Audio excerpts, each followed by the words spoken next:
more to like keep you from losing your settings and stuff than it is to like actually record on a battery. It's not a backup for being plugged in. It's Understood. Just like, I got good news and I got bad news. That means we get to do another first shot. okay. I'm going to be much friendlier now. That's good.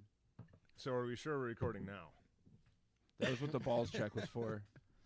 I'm never sure of anything. 49 we seconds. taught ourselves to do this 6 months ago. So. It's been longer than that. Well, actually, when was it? It's January, late January. It was like 8 months ago almost. Yeah. We started talking about this like a year ago, right about. And then we really started talking about it in October, November. Yeah. Holy shit, Good. guys. We started Good. something like 8 months ago, and we continued doing it. Yep. That's impressive. Look at We us. sat down the first day and everyone was like, look at us. We're doing what we said we'd do. Yeah. I fully thought Charlie was going to be open during this, and we would have like a very small audience of like one dude in the Yeah. corner. That fucking doesn't. it up. Brendan will be here in about 2 hours. I figured he No, probably less would than that be. now. yeah. We're starting late, buddy. Yeah, sorry. Bar we went to in Freeport for that wedding we were at had gambling machines. Where was it? Freeport, Where's that? west of Rockford. That's what I said. It's like There's something west of Rockford, Yeah. Illinois. I Well, thought there no, was just a cliff actually- west of Rockford. know, Just fell into seriously, Iowa. It's like you can tell the town used to be big industry. Their high school mascot is still the pretzels. It's pretty cool. The Freeport mascot. pretzels because they Yeah. had pretzel factories. Shout out That's Freeport actually Huge mascot. German That's community pretty out there. cool. Yeah. They had a couple breweries in the late 1800s, and in the like 1886, a pretzel manufacturer moved in. There's just all these rotting old buildings. It's kind of sad, but it's also kind of fucking cool to see. It's always cool to walk through the ghost of what a town used to be, kind of. And probably not for the people who live there, but Are we recording?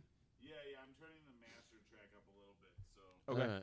I got more. And we could talk about Freeport Turn it too. all the way up. Yeah, but we should probably start getting All to right. some of the questions. Let's and- shout out. Hey, this is a bar show. Let's shout out the Freeport pretzels, man. Good for the you Freeport guys. pretzels, yeah. Actually, Going good with beer since 1848. there you go.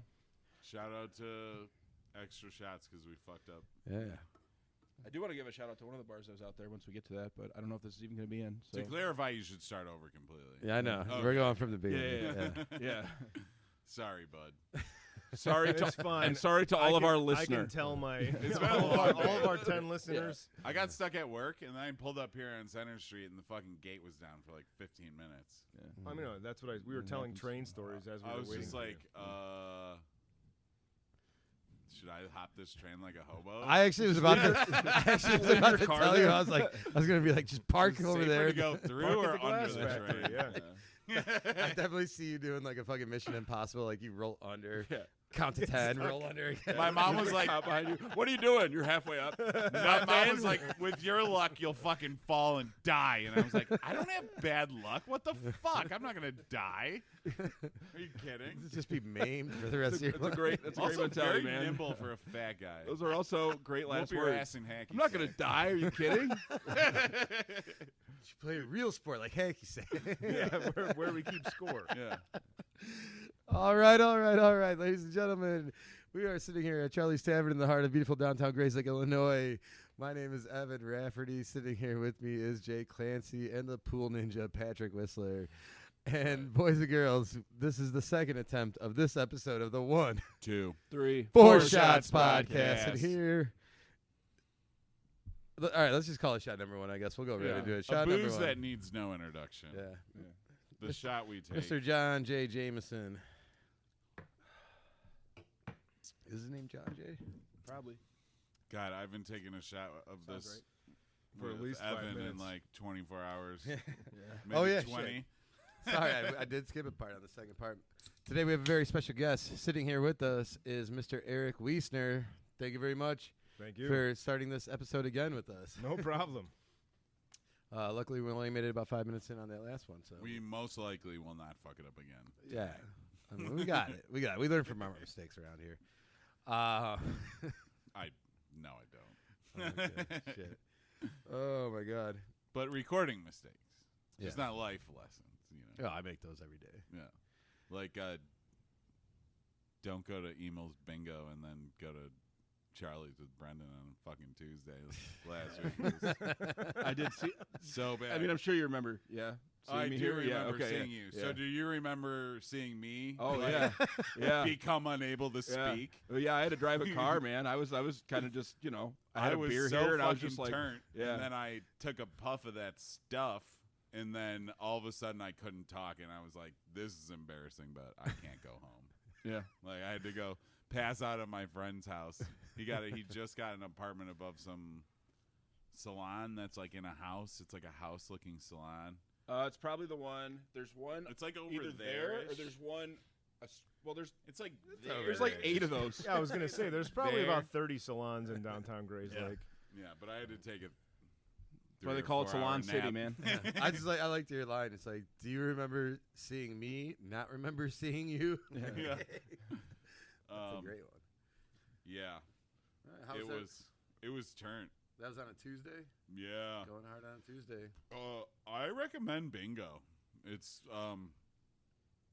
It's like the level of committed I want to be to doing something. Yeah. You know what I'm saying? Yeah. When you're at a bar and you're He's trying just to like talk to. B5, and I'm like, I can do this. Yeah. You know? Yeah. Holy then shit, I somebody got one- I wins. got one of and those. then Emos does it right. They only have like 4 rounds, I think, and then they take a break in between all of them. But they might have more than that. I don't know. It's been a long time since I played It's bingo there. 3 games per round. I think they did 3 last week. Yeah. Yeah. So I mean, there's if you're actually trying to talk to the people that you chose to go to a bar with, what a Yeah. novel idea. It's perfect. But like a lot of times at trivia nights, it's like I don't know if any of these people even like each other, or if they just met each other through like, all right, I need a history guy, and my old history guy. Well, yeah. Did you ever see my dad up at like the lamp for trivia?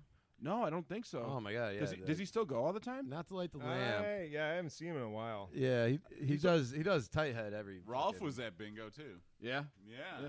Eating some chicken bingies, tendies. yeah. Yeah. like It was landmaster. good. Yeah, yeah, Oh, nice. yeah. And they Yeah, he had worked there for fans. years. It was one of those 95-degree Rolf days did? last week. Yeah. And they Before had, center like, cut. Yeah. They have like these 5-foot fans outside that you could like skydive with. You know what I'm saying? Like, Did you like, test out the they're- weight limits on they're that? just like, they know what. Do that one more is time. that how a fan sounds? Is psh. They know what fat drunk guys like, which is bingo, chicken fingers, and giant fucking fans blowing right on you. They're just Well, you get they've sweaty got it playing dialed bingo. in. You get sweaty eating chicken I fingers. do. You get all excited, you know. To be fair, I get sweaty just sitting doing nothing in any environment warmer than 68 degrees Fahrenheit. So it just, I mean, it doesn't matter. And then if I have to move, it's got to be like 50 out. You know? I feel that, man. I never really put numbers on it, but Yeah. I yeah. feel like No, we he's call got that exact the temperatures Patrick down. Yeah, index. right. I feel like my radiator's not enough. I need to like add an intercooler or something. You know what I'm saying? I need more cooling capacity. I need more skin. I'm just joshing around, guys. He's just kidding. As long as you're not trying to acquire more skin, Yeah, I didn't know. We can leave that in there. That 'Cause I don't scared know me. what that really means. Between you talking about the fucking goddamn Renaissance fair with the guy, this guy, or you were bringing up the guy Oh, with No, the skin. we were actually just at Bristol Renaissance Fair, Oh, which, man. Did you by go the way, this- we went last weekend. And if you adult humans listening to this podcast have never been to the Renaissance Fair, it's actually a really, really good time. Yeah. Patrick looks like he's upset with himself. I am really upset because I've been going to the Renaissance Fair for decades, obviously. And whenever you go, it's hot as dick. It's No, it was always perfect weather. It's always Yeah. fucking hot as shit. So this weekend I was busy like at home doing something that was gonna take like minimum of 8 hours on Sunday. And someone's like, "Hey, you want to go to the Ren Fair?" And of course it's 74 fucking degrees outside, and I was like, this is the only time I've ever even considered going when it wasn't 90 out. And of course I'm like tied to something else. I was really mad. This could have been my unicorn, like not sweating down my back at the fucking Ren Fair. And instead I had other shit going on. Do you dress up when you go? No. Oh, I go for Yeah, I don't like- either, but I did hit a life goal last time when we went, and I hit the vegetable justice guy in the face of the tomato. Oh, really? And I've been wanting to do that forever, and I finally was like, all right, he's not going to have anything to say about me, Yeah. and just chucked Like, What? I hit. I went, What is this? So it's this guy that sits out in a like what's it called, a gallows, where your arms and your Oh, are out yeah, and and your your head's head's out. out. Stock, Yeah. stockade. Yeah. Stockade, right? And so it's raised up, and you pay the guy like $10 to throw tomatoes chopped in half, and you just chuck them at his head while From he how far? Like It's maybe far. a pitcher's It's- mound to home Okay. plate type Yeah, thing, it's maybe. 30, 40 feet. Yeah, and something then he like just that. roasts you as you're throwing stuff at him. So like he was talking to me He's about like, this punching fucking drywall idiot couldn't and hit a like, bar, oh, and you're like, this guy memorized the age of consent in all 50 states, and I'm like, all right, man. Hey, And I hit him right in the face with a tomato after. hey, that is useful information. Have you guys seen the age of My consent drywall's card? still intact at home. Have you seen the age of consent card? No. It's a convenient credit card size Let's wallet. talk about something else. wallet card that lets you. It's just a reminder. Do you travel a lot, Patrick? Yeah, to all of his neighbors' houses. Yeah. Once, every Have you time ever he seen moves. that SNL skit with Bill Hader, where it's like a Rosetta Stone commercial, and the one lady's like, "I want to learn Russian so I can talk to my babushka," and he's like, "I want to learn Creole so I can talk to my grandma," and Bill Hader's just like, "I want to learn Thai so I can go to Thailand for this thing." It's just top 10 SNL skits. So good. He's like, for this thing, and he just like does this like eyes darting thing. It's so creepy. I love it. I love it. Definitely sounds creepy. So you hit the guy with the tomato? Sure did. Yeah. 2 of them. Yeah, nice. You dropped $20 on him? It was $10 for 12. like a bucket? For 12 tomato. 12. Oh, that's a fucking 12 halves deal. of a tomato. That's pretty. So That's a harder thing to throw than you think, probably. Yeah, especially when the guy cutting it is with like a wooden knife that's supposed to be like Yeah. Renaissance fairy or Right. whatever. And then my daughter got to chuck a couple at him too, and I was just, you're supposed to wait for the 3-year-old to start throwing, and so everyone's like, "Oh, look at the little cute baby walking up to throw tomatoes." "Fuck this no, guy." I seriously did. I started whipping him at him right away, and he's like, "This guy's not even waiting for the kids," and then right in the face. Nice. It was. What it is was he amazing. doing? Like a fucking D1 pitcher or something? Comes up and Some kid I throwing hope him. they're I hope they're ripe, because otherwise they're gonna fucking break your nose. You know? No, yeah, they are definitely as squishy as they could possibly get. I yeah. think they order them like the week of, and they let them sit out in the sun for a while because it was just. Well, that's how everywhere. you. That's how you make them good. Yeah. Just like avocados, Yeah. they got to be soft. And peppers. I like soft, ripe veggies. Why'd you say it like that, man? Oh, fuck. Why are you getting all creepy on us? I'm on my creepy shit tonight. Sweet. I'm glad you sit next to him at sometimes. Shit, I can't go any farther away, man. I'm against the wall. Jay's gonna fall out of his stool at some point tonight. Or out of the bar. Just Right through that window. And I weigh a lot. All right, well, Eric, dude, thanks for coming on. I know we've been trying to make this happen for a while, just going back and forth and stuff like that. Jay was, good enough to keep hassling you until you agreed to come on. We Yeah, I appreciate mean, that. I'm in a state right now where I usually have like 1.5 shifts off because the chef life these days, it's tough to find people to work for you, and if they don't show up to work, then you got to do it. Yep. So that's where we're at these days. But yeah, thanks for having me. Yeah, no, we appreciate it, man. So yeah, just let's get into it. Like, tell people what are you doing right now? Where are you at? Kind of promote yourself, what you're doing. Yeah, so I'm the head chef of Light the Lamp Brewery in Grays Lake. Jay and I work together. I've been there. Oh my God, that must be since- horrible. Yeah, it is what it is. I suck. I've been there since before they decided to move to the new spot. They were there at 10 North in that little tiny apartment complex. Oh my God, yeah, I downstairs. totally forgot you guys were over there before. Yeah. Wait, They're- what? You know Yeah, where the Light the liquor Lamp- store is? They were like across the parking lot or whatever. It was in that literally apartment like in an complex. apartment Yeah. like that So somebody when they rents now. opened, I worked at Tighthead. So there's a thing when you work at a brewery, you can like never get to the other breweries in town, Right, they 'cause have you have the same fucking hours. closed on Monday hours, and you Right. just can't Right. get It's a there. constant struggle for Yeah, me yeah. too. Yeah. So it was like, oh, this cool brewery everyone likes is open in Grays Lake, but they have identical hours to me, and I'm never gonna go there. So well, it's cool I now. never made it there when it was Yeah. in the old location. Not so much. The old location I only went to once actually. Yeah. And that was still when the Blackhawks were doing really well, Yeah. and that was Yeah. the whole draw. Is you'd go Yeah. there, and the Hawks were on TV, and there's like It's a hockey 8 bar. Like, other Yeah. people there all Right. screaming really loud. Yeah, there's well, jock it was straps a taped to the wall. it was a small tap room too. Like it was No, like, probably about the size smaller- of this. I no, think right? smaller 6 than beers John's, max, yeah. maybe 8 on at a time. Yeah. yeah. It was obviously before my time there, but I went there maybe a handful of times. I think he was lived doing in, like a 3-barrel system. I like, lived or in something like downtown that. Grays Lake. No, for- originally it was less than a 1-barrel system. It was essentially a giant homebrew Just scale a pilot, project. the And they project. were fermenting in like 50-gallon drums, like we'll call them garbage cans because that's what they were. Yeah. With Yeah. liners, and they were doing it that way. And God bless Dan for staying there as long as he has, Yeah. because holy crap, has he dealt with some serious shit. Consider from, like from not being that, yeah. handed a lot to work with and still making great beer. Yeah. I mean, he's still fucking brewing killed it. on Tinker Toys right Yeah. now, and he's still putting out some really good stuff. Absolutely. I mean, who else? I don't know. Maybe other places have won Great American Beer Festival awards. With Yeah, he's won 2.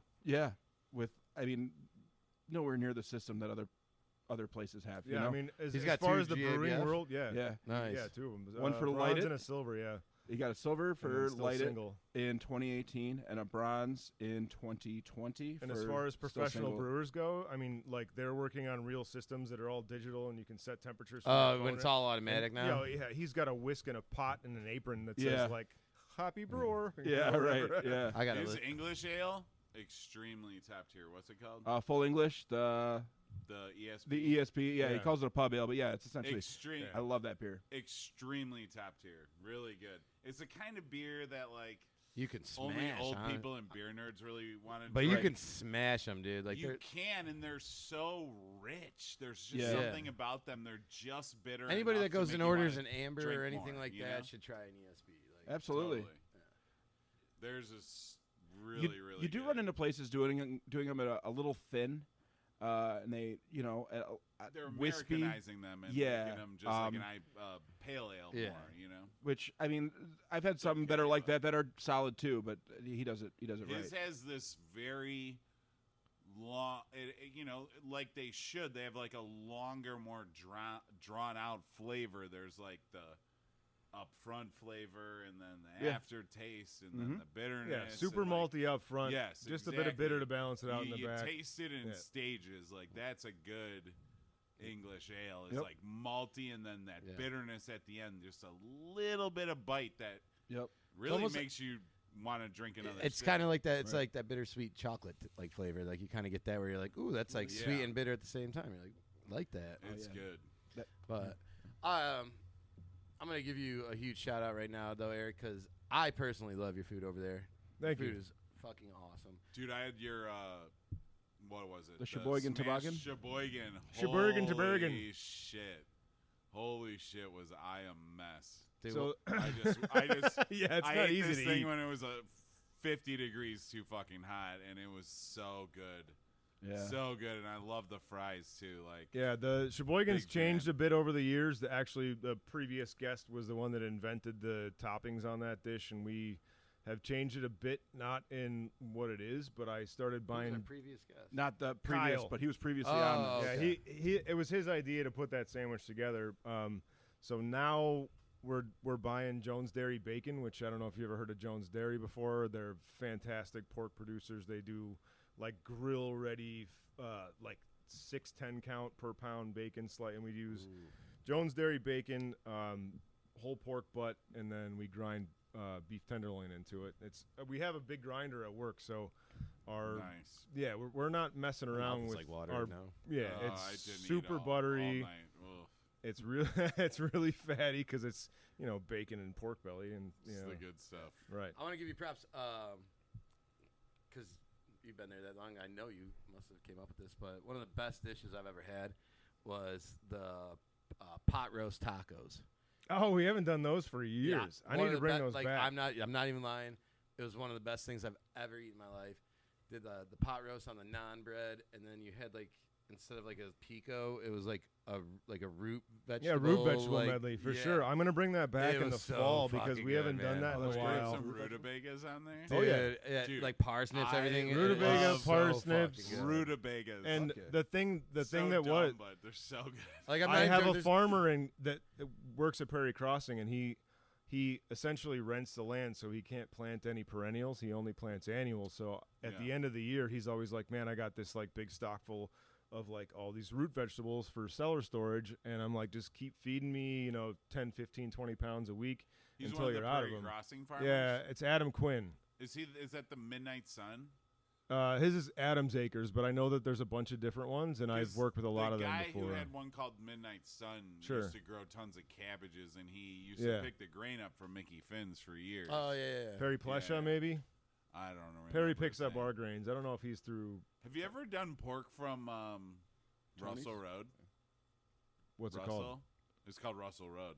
In Wisconsin? Yeah, it's called Russell Road Farm. It's on Russell Road. Yeah, and we did. Coincidentally, his name is also Russell. We did That's that just a coincidence. back in the day at Adlib. We used to pick up sucklings and stuff. I do homemade charcuterie, and lately he's been doing like Italian style butchering for customers. So I get like cut a pig in half hanging on the wall. No, like capicolas and nice. No, some guy waste management. Different. You get it? But different like Italian fancy cuts and stuff like that. Yeah, nice. But yeah, local pork is great. Yeah. Great. And if you ever need to get rid of a body, Yeah. call someone who's got a pig farm. His pigs are actually pretty friendly. Like, Unless they're eating a corpse. You ever fall down around him? so he had a pig. He had a pig he wanted to get rid of because it was like 700 pounds, and he was like, "I gotta get rid of this thing." So he like sold it to some hippies, and then he like saw a few weeks later that like children were playing with this 700-pound boar that has like 8-inch long tusks and like giant thing will teeth that can fuck crush you your up, head. dude. And then he was like, "What the fuck are you doing?" It literally This will pig?" chew through bones. It's Like, just You another can- you creature of cannot let this children play earth, with this man. thing. I mean, what do you mean? He Do you was see friendly violence enough. in his eyes? Ah! all right, well, let's get back to it here. So you're running the kitchen over at Light the Lamp, like we said, dude. Like, I love your food. My girlfriend loves your food. Like, when I told her, she's like, "Who's coming out?" I'm like, "Oh, the chef over from Light the Lamp." She's like, "Oh my God, their food's so good. Let's go." So biggest compliment I can give right there. But let's get back into it. I know we started talking about it before we fucked up on the recording. What was your first job in the service industry? Sure. So my first job was the day I graduated high school. I was hungover because me and my buddies all partied the night before because we were graduating high school. And I had just accepted a job at Cozy's in Lake Zurich. And that was when it was called Cozy's Adventure Golf and Games, which is now Barbecued Productions. And back then, that was when Lake Zurich was essentially a bunch of farm fields that wasn't nearly as built up anymore. And so I started working at Cozy's, which is across the street from Hackney's, which I think is gone now forever. Yeah, I fucking Hackney's love is awesome. So good. The There's Hackney still one. burger. There's still one There's in on Lake Street down there. Yeah. There's still two, I think. There's still Harms Road and Lake Street. Okay. Yeah, Oh, yeah, cool. yeah. But there used to be a bunch. There fried was one in onion. Milwaukee Yeah. and You Wheeling. get the There was onion one loaf in crispy Lake or Zurich. loose? There Oh, was I a got it couple in the crispy. city. Yeah, Lake Zurich one's closed like getting for it sure. loose because then Yeah. it's like little onion fries. Oh, My okay. dad's uncle famously got really drunk and fell off a stool at the one on Harms Road and broke his femur, and the fucking fire department had to come. I like how you said famously. Yeah, well, it Like, was how a, am I supposed it to was know a about big this? I never- scene. It was like a big scene, you know. It's famous within the family. Have you been tangent? I'm good at tangents. Makushla Brewing. Yes. So Hackney's used to have all these restaurants, so they built a bakery on the premises in a building next to the Lake Street.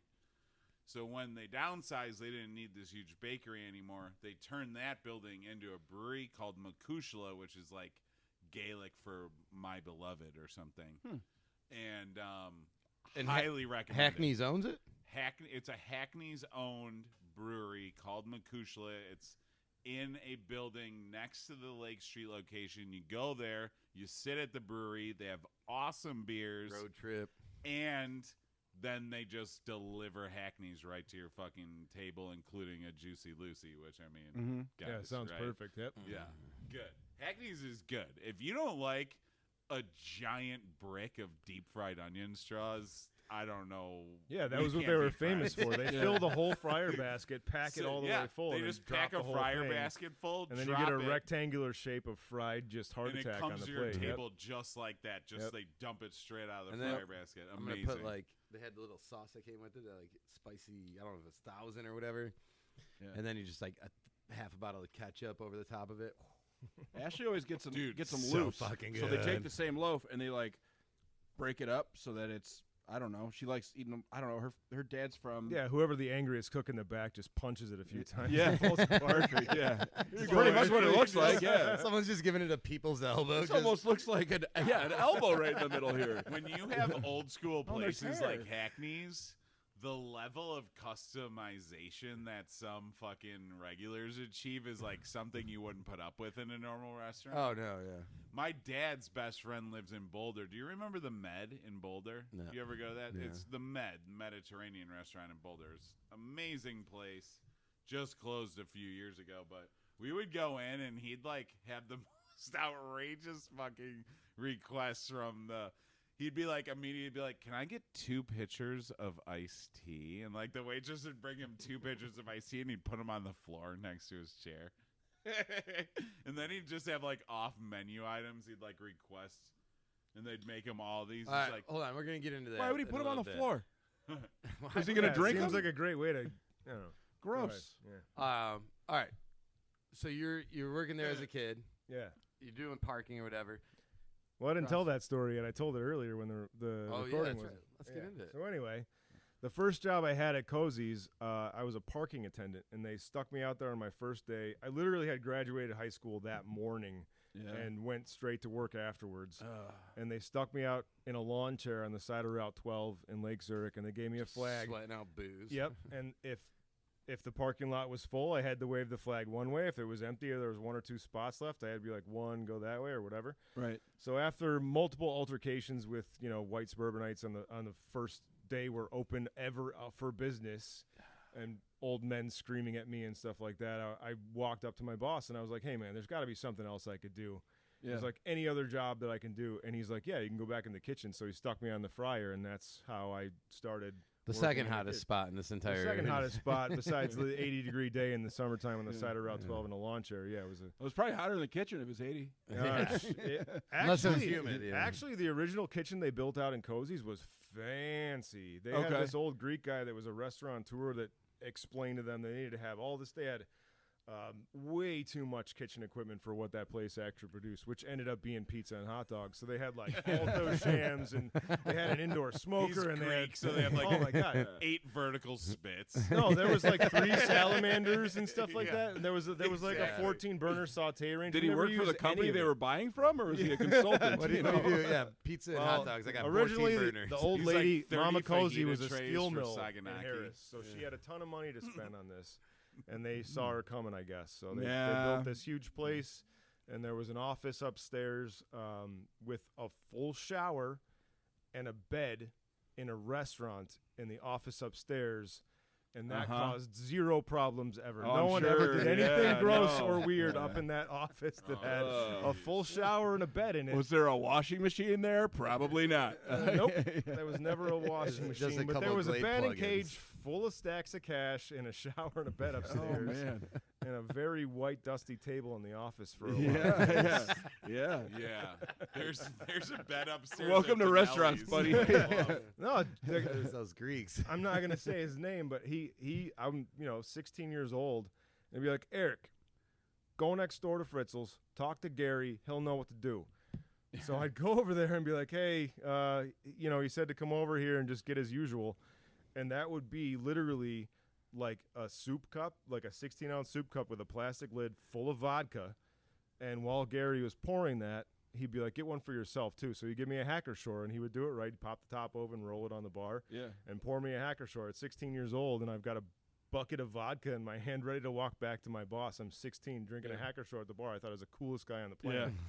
So all of this core memory Was that shit, the owner of the place or was it the manager? I think he must have been the GM or Yeah. something. I don't Oh, know. yeah. It is a long time ago. It's like 1999. And they didn't have a bar in the place actually, or At no? Fritzl's? Yeah, they did. Well, No, no, the place no, you were- you were At working. Cozy's, no, because No. it was a kid spot. So, Right, I mean, yeah. there's sodas and That stuff makes it like so that. much funnier. Yeah, that's hilarious. that the guy running it is just like, He knows what to get. all right, Yeah. it's 11 a.m. He's You got know one what of that means. He's got one of those swirly straws going on. Yeah. Well, yeah, I go back up there, I deliver it to him, and then I walk downstairs and be like, all right, man, fuck off for a He's minute. like, my fucking balloon clown didn't show up today. I need a vodka right now. This No. is fucked. That's what would happen afterwards. A couple of Colombians would walk upstairs and I wouldn't see him for a few hours. Oh, that's fucking awesome. And downstairs it's some kid's fucking 7th birthday. Oh, yeah. They're playing skee ball with balloons. Yeah, right. So that's my first restaurant job. I mean, that's a pretty good introduction to how this business is ran. Just the chaos, right? Yeah. Oh, totally chaos, yeah. I mean, did you like feel the bug right then? Did you kind of know like this is fucking Oh, crazy and I it was kinda like super it? fun. My best friend that I've known since we're 6 years old worked at the same spot, and we used to do. He at the time called them eat-a-thons because there was no food cost. There was none of that stuff. So we literally would just make whatever we wanted with whatever ingredients happened to be there. Yeah. Because there was no management. He Call was it a upstairs eat-a-thon. taking a shower or whatever he's doing. Yeah. So he would just be like, all right, we're going to take 3 Hey, hamburger shower's patties, really quiet. put 4 hot dogs on top. We would just do the craziest shit ever. Nice. Hot dog stuffed with a hamburger, stuffed with a chicken tender, Oh, stuffed with yeah. a popper. I used to We're do gonna that pour a bunch shit. of ranch on it. But I did call learn it a hot lot, hamper. too. I mean, he That's a pretty good name. We need to make a sandwich and call it the hot hamburger. Sounds gross. well, here's a little story about that too. Hot hampers, sort of in that vein. They actually did pizza from scratch there, so I learned how to make. There's one of I was actually learning while I was doing it too, which kind of Yeah. doubled down on you're going to learn something even though you're 16 years old. So we used to make our own dough from scratch, make these huge batches, and I mean we're talking like those 40-quart Cambros, the big huge Lexons. where Yeah. we're making like enough for like 100 people all at once. Nice. So we're making our own dough. We're making these huge batches of sauce and stuff like that. And there was this kid, Peter, that worked there. And he was kind of like the 90s stoner. He was into the Grateful Dead and stuff like that. Super skinny kid. You could never get him to do whatever the hell you were supposed to get him. He was always missing. Yeah. Do you have a special name for him? Or are we getting to that? Well, yeah, we're getting to that. We call him. I'm just- We'll get to that in a second. So he was helping me chop down dough. I mean, if you've done it before, you roll out this huge portions of dough and you cut it up with a dough slicer or whatever it's called. The baking cutter thingy. The Biscuit thing. cutter. I don't think It's a round thing. No, it's No, the it's a flat. A flat. It's got the I'm handle pretty on it. sure it's called whatever it is. Right now, I it's can't think of it. called, Is that a dough cutter? Is that what it's called? like a bench scraper. Bench scraper. Bench scraper. Bench There you go. scraper. Ba-ba-da. Yep. So Peter was helping me do that. And it's like I'm cutting this way, and then you're portioning them out and rolling them the proper way you're supposed to roll them out, and then you weigh them, and then you put them on sheet pans and let them proof. Yeah. And Peter disappeared. So I was like, what the fuck, man? I'm not have to do both jobs. And he's like, yeah, I thought he had to pee or whatever. So it was taking a long time. And I'm like, where the hell is this kid going? And we had an employee bathroom, which is also a terrible thing to do if you own a restaurant. Yeah. Terrible. So I walked to the employee bathroom, and not thinking I should have knocked first, I just opened the door, and Peter is literally fucking one of the dough balls. Like he had taken one of the dough balls, and all I see is just him. Oh my god! And I slammed the door shut, and I was like, Peter, what the fuck, man? So Hold on. obviously, There's no food cost. Hold on. Hold on. Hold on. Nobody's gonna know. No, I mean, This like- isn't your craziest story. That's so. no, I nuts. swear to God. Okay. Is this guy hurt of his hand? What the fuck? Oh my god. he got bored of it. I I mean- got tired of And it. he didn't lock the door. No, the door was unlocked, and I Oh, should that's a have knocked, rookie been like, mistake. hey man, If I was like fucking pinch it off, pizza let's dough, go. I'd have a deadbolt at Oh least. my I'd set an alarm. I mean, as a 16-year-old, the stuff. I mean, it's warm from fermentation. How old right? was Peter? He's probably 15, 16 years Is, old. Oh my American, God. is High the school movie kids. American Pie based on this? Because it kind of sounds like it is. Like, well, we can't do a dough ball maybe that you vice left out. We versa. got to Sicilian pie. Sicilian Yeah, pie. is I what don't it's know. called. Now Peter writes movies. Oh my God! Yeah, he's a He's like, novelist. he's like, yeah, it's like warm Roma. Oh my crust. God! What was your like? Is he like pants on the ankles, like shirt on, shirt off? Like, give me I'm details on 42 and I could still picture this in my head Paint because it. it scarred This. me. Are the lights It's on a in the small- bathroom? That it's a means he's small 42 as employee well. bathroom. There's an It's- adult man Peter, you nasty motherfucker! probably is. walking around with 41, 42. You're supposed to save this for the end. This is top 5 craziest stories I've heard. No, of. I've It's got- not I've got as more. good. He's Oh got my more. God. Yeah. Oh, Fucking So what do you dough? do after I mean, that, though? Jesus. What do you do after that? Like, you slam the door, you said. Well, I had to take a breather. Yeah. I walked out Watch back. yourself. Yeah. I Said, go sit in my truck for a minute. Yeah, Hold on. We got to get back to this.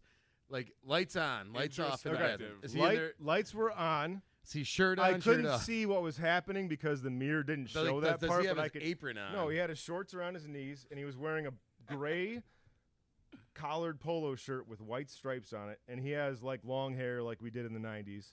So all I see is just thrusting. And you know he was fucking dough, though. Thrusting a little man ass maybe. Yeah, because it was in the trash afterwards. Oh, God. What is he gonna do with it? Take it back out into the No, dining no, no, no, area? no, no, no, I no, mean, no, no. It's just sitting in like the little tiny trash can with the plastic liner. so afterwards. was he ever confronted about this? Was this like you just saw it? And you were just like never talking about that again? I never told anybody about it except for my buddy, and now And then now now the 4 of us and the 10 other people listening are the 100 only subscribers we 16 have. people that know about this. Dude, that Chinese guy that drove us to a race scene a few weeks ago is just gonna be like, What the fuck? This guy was fucking dough? What the Yeah. hell? When Peter put his pecker in the pie dough. Oh my God. That's Okay, so I'm not gonna lie. Check this out. Could you imagine being so nonchalant about your job? Like I get like going through the motions, but just be like, I'm gonna fuck some pizza dough today. I don't fucking care. No, you have to. That's premeditated, right? You can't just Yeah. be like, Yeah. this. Let's go right now. Where He did has you to get, be, like- shaping? Like, All right. where did you get the He's like, idea? Like, Oh yeah. like, yeah, I'm gonna do the yeah, I pizza. thought Just jerking like- off at church was bad, and like this guy. Wait, what? Pizza dough. All right. Give us 30 more seconds on the Peter story, and then we'll come to yours. Oh, man. I'm like, so he texted me like, like just his like We're coming lines. back to that. Yeah, put a pin in that. We're coming back to that. Nothing more needs to be said. I feel like That's not true, man. You guys are in youth He group. he come texts on. me like I his was list. not. He texts me his my list God, of stuff, and it says like Peter effing Doughboy, and it's like effing like EFFIN, and I honestly thought like you were talking like A you fat had. guy named Peter. Yeah, like you had, like like that was What his a nickname. doughboy, It's what a Peter dickhead. fucking fucking doughboy. Doughboy over here. No, And it's he comes in actually- and he's like, hey. That's why I was like, oh, he's got a funny nickname, right? Like, 'cause I just have Peter effing Doughboy here or Doughball. Holy fucking dough. Oh fuck! Wait, so do you know about this? Wait, hold on, church. Let's get back to church. Real Wait, quick. but there's a restaurant that makes calzones called DP. Yeah, DP dough, yeah. DP dough. And have you ever It's in thought Colorado. the name was just a little suggestive, like DP dough? You know what I'm saying? This Like guy's double got- penetration. guy's I wonder got if dough. Peter I'm like, owns whoa, that whoa, Dude, place. he's whoa. got he's got Look a at hundred him. Fucking franchises Mike in Calzone. Look at his Colorado. buddy right Dan. now. DP dough. Are you fucking Mike Calzone? And they're like, man. Oh my god! with two dicks. Just one on either end. I just thought the name Uh. DP. I don't know. It's like facial. What do spas tell people nowadays? You can't just be like, "Yeah, I'm getting a facial." You know. That's been brought up. Yeah, we have there should be a different name for it. Oh my god! All right. I never thought about the DP dough thing. Really? You never heard that name and thought they should call it something Yeah, else. DP. Yeah. Dirty motherfuckers. Yeah. Okay, so let's get back. We're putting a pin in church. We're coming back to that. But like, so you run away from this like situation, probably scarred to this day. I told you, I still visualize it right now. Oh my god, Ugh, terrifying. Do you like say anything to the kid like afterwards? Like, do you go like? No, I literally said, Peter, lock the fucking door next time. But I didn't have a meeting with him afterwards. I'm I hope 16 years Peter's old, and so dead. is he. And wash your hands. I was gonna say, Like, he comes back And that one's Did yours. you wash your hands? He did quit like 3 or 4 days later. As he should. I Holy just hope shit. he's, They don't put me on the dough there's station no anymore, way. man. I just don't love this job the way I used to, you know? You ever try to fuck a bitch? I am brick so of afraid mozzarella? someone's gonna It's be not like, the same. "Hey, did you know Peter from Lake Zurich?" And be like, yeah. And I'm like, I listened to a podcast and they said he fucked pizza dough. Peter, if you're hearing this, I fucking hope you feel ashamed. Peter, if you're hearing this, I man. hope you came. And if it was, if it was really that good, let us know. Yeah. If you had the- because you're getting this shit for you, I hope you at least Yeah. busted a nut, right? I mean, if you already got caught, just fucking finish. If it was like the worst thing ever, and you're like, oh, it's like it's getting too dry and too wet at the same time somehow. The fucking flour yeah, this guy's like, just oh, falling man, apart. All It's right. just I'm just I haven't squishing developed it. enough. Go give me gluten some yet. Crisco. Yeah. I mean, Hold on, before we get off too off This topic. isn't as much fun as the Let's internet keep said it would be. going. my dad listens to these sometimes. All right. You're the one that gets to cut Dude, these. yeah, Jesus, you're the final cut on all these. You're right. I'm just too late. We're definitely keeping that part in. And I can't think of a better time to end segment number 1 of this episode of the Four Shots Podcast. We are sitting here at Charlie's Tavern in the heart of downtown Grace Lake, Illinois, with Mr. Eric Wiessner from Light the Lamb Brewery, one of Jay's co-workers. You still work over there, right? Yep. They haven't fired you? Nope. Cool. All right, and that means it's end of segment number 1. Time for shot number 2. Cheers. Cheers. So that was Eric's work history. All right. Ladies and gentlemen, we are still here at Charlie's Tavern in the heart of downtown Grace Lake, Illinois with Mr. Eric Wiessner. And Eric, when we left off, you were talking about some guy fucking some pizza dough. Yeah, unfortunately. And then... And me jerking it. Oh, forgot about that. What am I You doing? didn't have to include that again. Sit You there. wanted a to double chance to down on save that one. yourself. I was just being helpful. Oh, my God. Thanks, Pat. We're all going to hell. Oh, That's yeah. all right. It's But not real. I was more shocked to hear, like, as we took our break, you said, that's not my only dough fucking story. Well, I mean, you work at enough pizza joints and you work enough creepy people, especially. I mean, the next one was at Little Caesars, and the people that work at Little Caesars don't eat Little Caesars, people.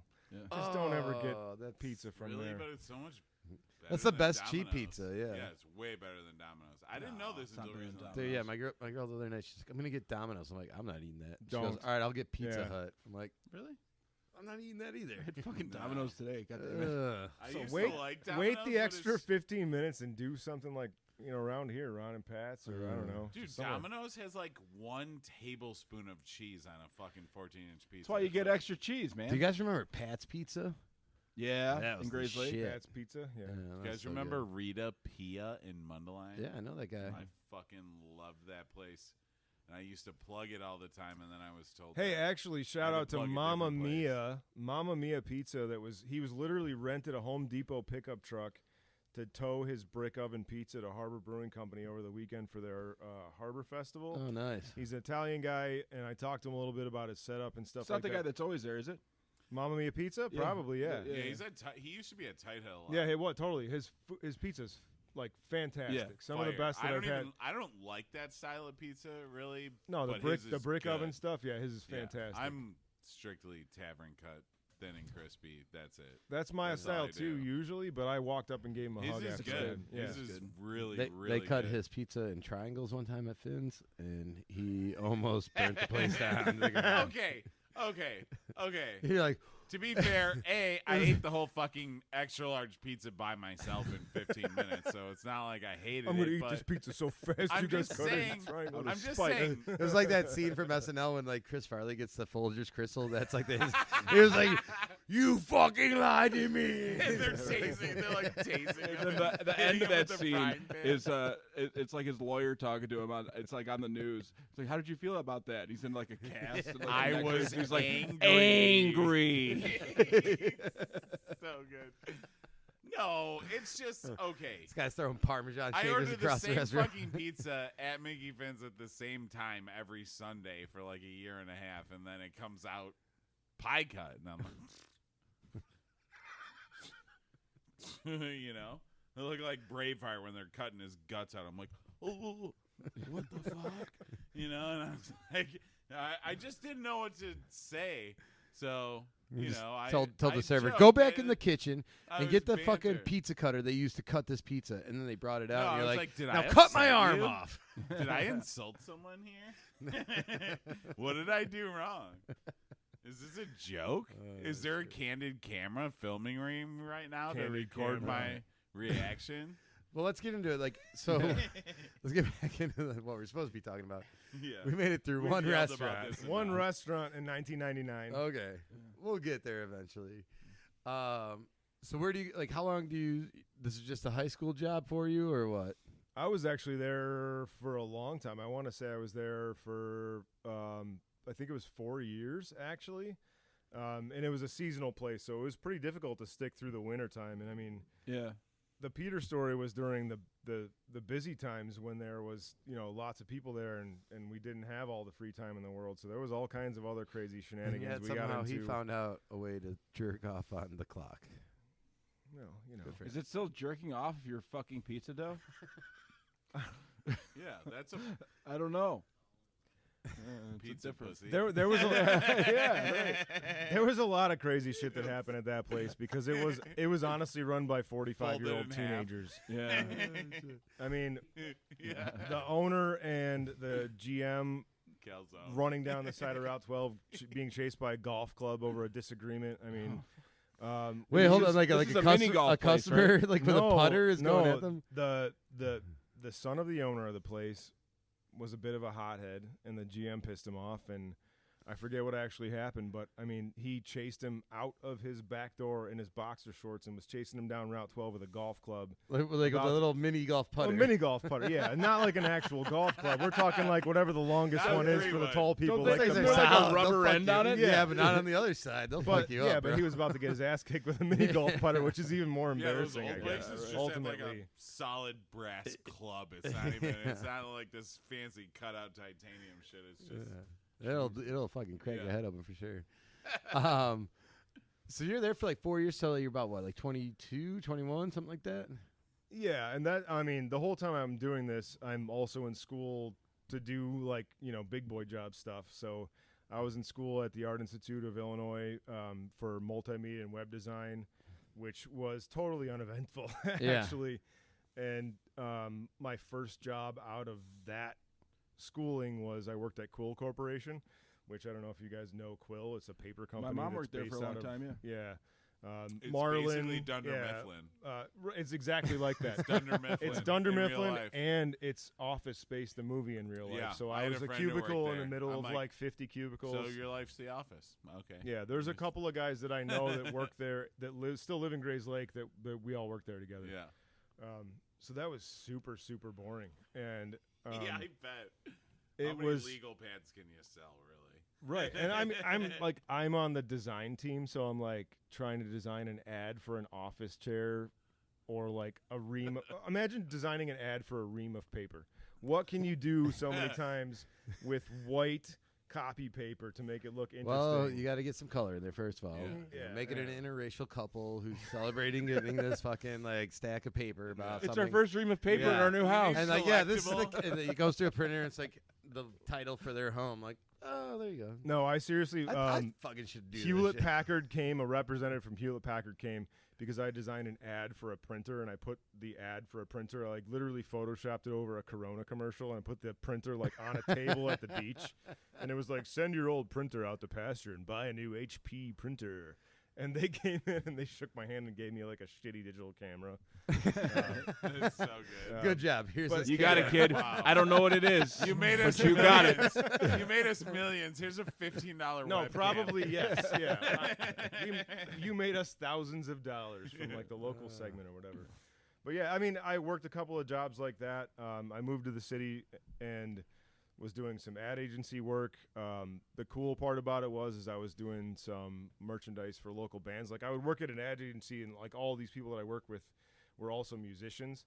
So they'd be like, "Hey man, do my gig posters or do my like merch for my CD or whatever." So I used to hang out all weekend and we'd go to shows, and then I would work the merch tent because it was like the stuff that I already made. So I'm helping them sell it and stuff. So that was literally That's my cool. 20s. That's pretty just cool. Partying in the city the whole time. Yeah. But I still had the itch to get back into the service industry after Chicago, and So what was your next gig in the business? One of the people that I was living with at the time down in the city, actually, I was his dad owns a series of Gold's Gyms in like Peoria area in Illinois. So we were like, all right, man, we're gonna go to, because he worked at Giordano's at the time. So he was a GM at Giordano's, and I was a cooking at the time. And we're like, all right, we're gonna go down to Peoria, and we're gonna open the best restaurant ever, and it's gonna be the coolest thing. We're gonna have all this. We're gonna be a really nice. So as soon as we get down there, he's like, hey, so my dad's retiring, and he wants me to take over the gym business. So, bye. So the restaurant dream of ours was dead at that time because he basically just inherited like millions of dollars worth of Had you gym money. moved to Peoria? Oh, yeah. I was living down there. Yeah. Oh, my God. Have you ever been to Peoria? Yeah. Beautiful it's, country. dude, yeah. I mean, the best it's ever. like the Riviera of whatever You county want that to is. spend 2.5 hours driving to nowhere where Nowhere. there's nothing? Peoria. Yeah. It's just corn and broken down You want to buy a buildings tractor? And broken Peoria. dreams. Right. It You want it really to run? is. Go somewhere else. So I took a couple of You need jobs. someone to burn someone else's tractor down? Yeah. You go to Peoria. You want to see some rivers, maybe? Peoria. Yeah, I mean there was actually a pretty beautiful riverfront area in Peoria, but literally no, it's everywhere is nice. closed. There's nothing there. It's like You want this to take a super gorgeous awesome- walk on a river? Yeah. Go to Peoria. Hey, just make sure you put your wallet in your car and you don't bring it with you because you'll get robbed. You live in Champaign for 5 Well, years. your and car Peoria's might get like, robbed "Nah, too. not Your really." car will be robbed on the way back too. So Maybe Fuck dig a your hole. wallet. Make sure you got 2 spares with you because at least one of them's getting stolen. Peoria is actually extremely shooty right now. It's like tons of gun violence. you want to? Hey, do you want to hear a Not story shitty, about shooty. Peoria? Let's hear a Yeah. Peoria story. So now, I don't like to admit the fact that I worked at Tilted Kilt for like 3 Oh my years. God! Hold on. And first off, anyone in Peoria who's upset with what we're saying, come on this show and defend your town. Let's hear it. Oh yeah. There are metal detectors at both doors. Yeah, if you're offended, get on a Greyhound bus. Because I know you don't have a license. And ride all the way to Chicago. Not a valid Then one. It take might be the expired. Metra, Union Pacific Northwest line to Grays Lake. And then walk to Charlie's. Yeah. Exactly. Oh shit. Okay. So I worked at Tilted Kilt. Yeah. And as a single man in my mid to late 20s, that was actually a pretty good job as far as being a line cook goes. Can't be I would bad. imagine. Yeah. But dealing with, I mean, the entire industry right now, obviously you have to deal with people not showing up for work and people calling out, people just being like, yeah, man, I quit. I'm not showing up anymore. Right.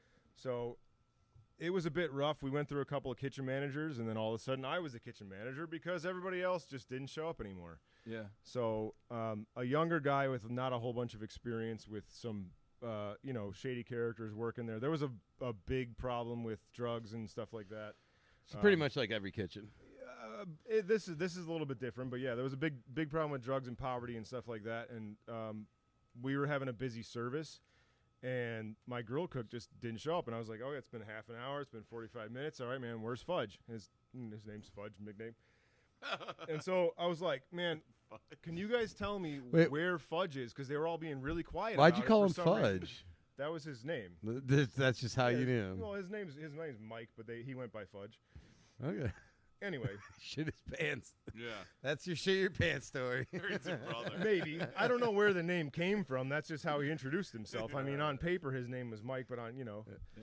So anyway, I was like, where is this guy? Why don't you guys tell me where he is? And he's like, oh, you didn't hear? I'm like, no. He's like, he dead. And I was like, what? I'm like, yeah, he's dead. He got shot last night for his paycheck. And I was like, are you fucking kidding me right now? Like, the problem was that bad down Like he was there. trying to go cash his check. No, he got off, and what would happen was, and I would drive these guys.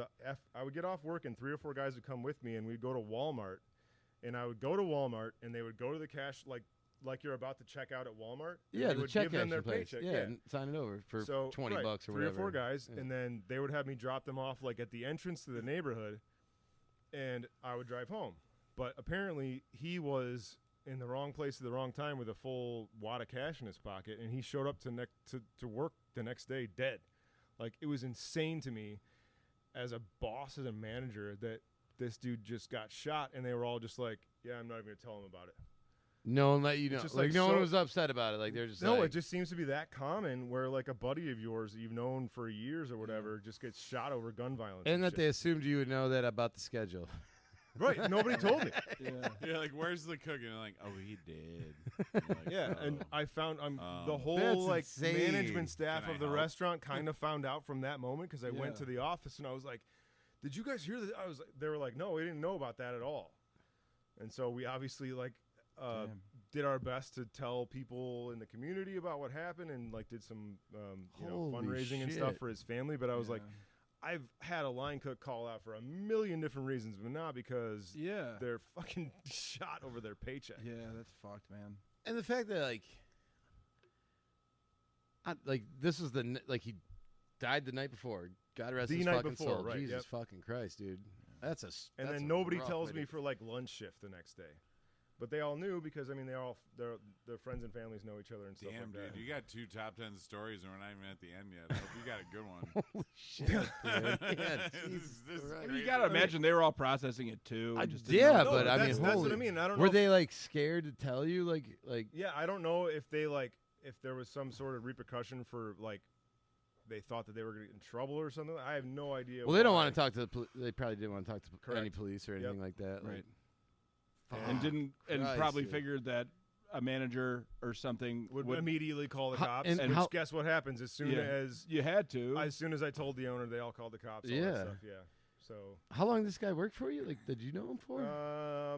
6-8 months. I mean, he was a good dude. Disclaimer: if Jesus someone's Christ. gets shot, call the cops, please. Yeah, by all Do means. not Holy hesitate. shit, that's fucking insane. Yeah. Some places you can, some places you can't.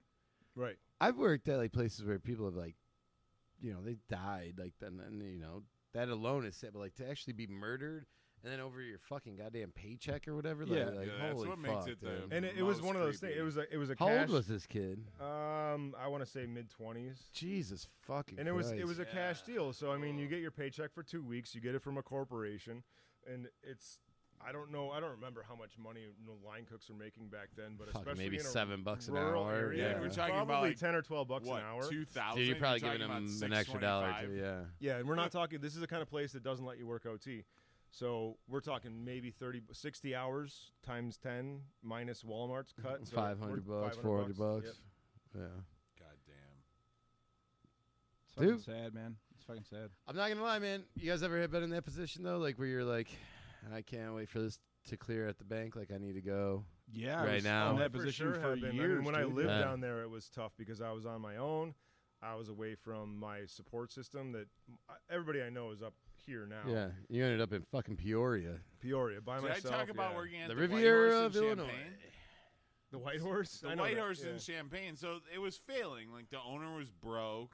We could barely make ends meet. And my friends were bartenders and basically working for just tips, which is what it was fucking $7 an hour then anyway. So they were making $100 a night, but like everyone else in the restaurant, the cooks and stuff, and the bouncers had to like rat race to the fucking bank Monday morning because there's only like $500 for everyone's paychecks, and when it was gone, and you just had to sit on that. Oh, if you paycheck waited till too next long, it week. would bounce.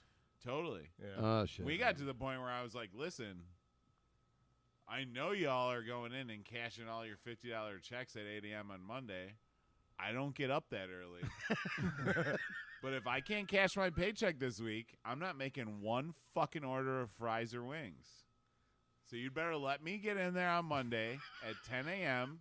and get my fucking paycheck cashed, or I'm not making any food in this fucking restaurant. Or nobody gets any Nobody's chicken getting tendies. shit. Nobody's getting shit. I'm not making true. 3 gallons of ranch for Thursday. Oh God. You know? Fuck you guys. You're 5 making gallon $100 square in bucket tips a of night, mayonnaise. and I'm making $7 an hour, and your fucking hyperactive assets are running on Monday and take all the money out of the account. Fuck you. Let me get paid. Listen, Or Carol. I'm not Yeah. cooking. Yeah. You're not gonna get your fucking Xanax for the week, all right? I'm not Yeah. mad at the owner. Yeah, you can't. I'm have mad drugs at either. you. Okay. Holy shit. That was rough, but it was also like all of my friends worked there, and like you know, I just meant even everything like was 50 cents, and it was like, you know, I mean, you could make it worth working, but it did get to the point where you're like, literally it was $7 an hour in like 2006 or whatever, you know. I just meant even like when I was in the city cooking, there'd be like nights, you know, like I was making okay money for a cook at the city, but like, you know, it'd be a Friday night, midnight. I'm getting, I'm working River North and like getting done, and like some girls like, oh, like everybody's going over to this club, like you should show up, and I'm like, man, it's fucking $20 just to walk into this motherfucking club. Yep.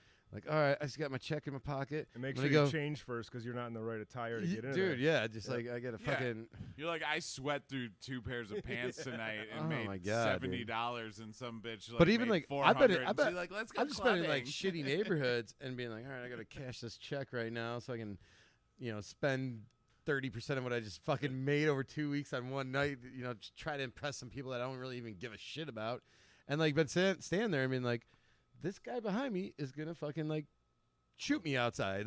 Yeah.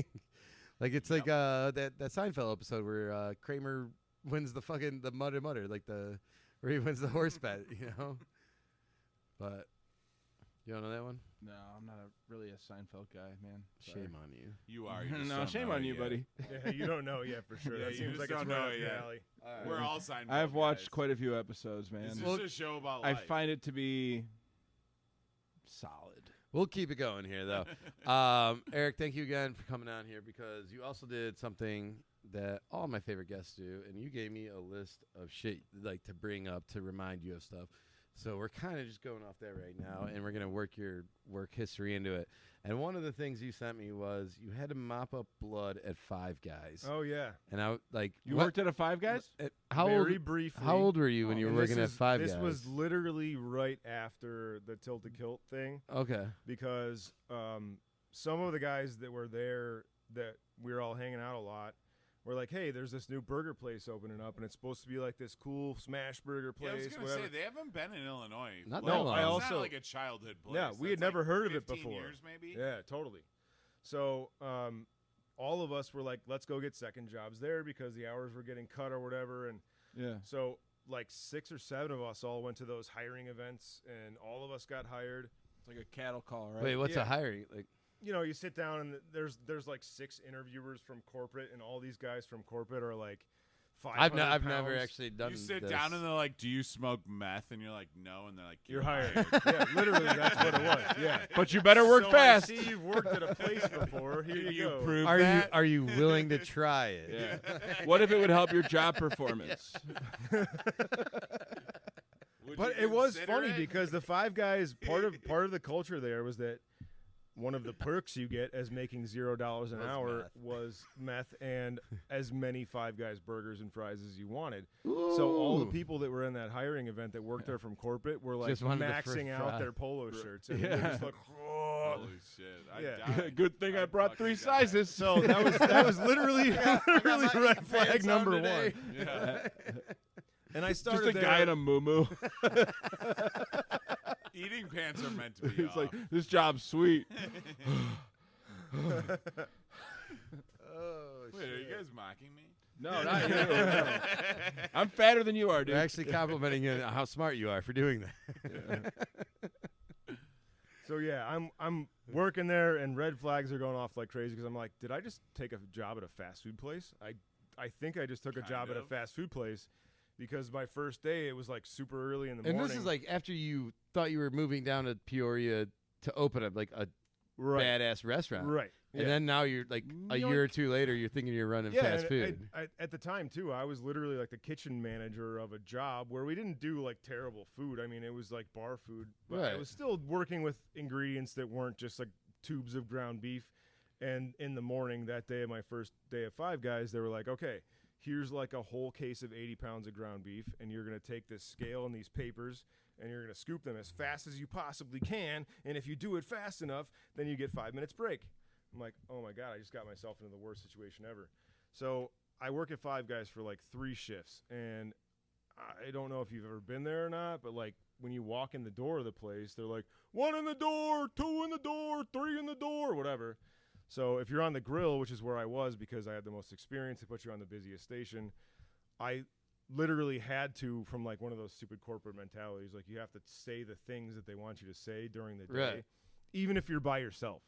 I refuse So to do that. I'm sitting there, I'm working with like 1 or 2 other guys, and like 3 in the door, and I put 3 patties on, and then I walk to the fry, and I'd be like, fries up, fries down.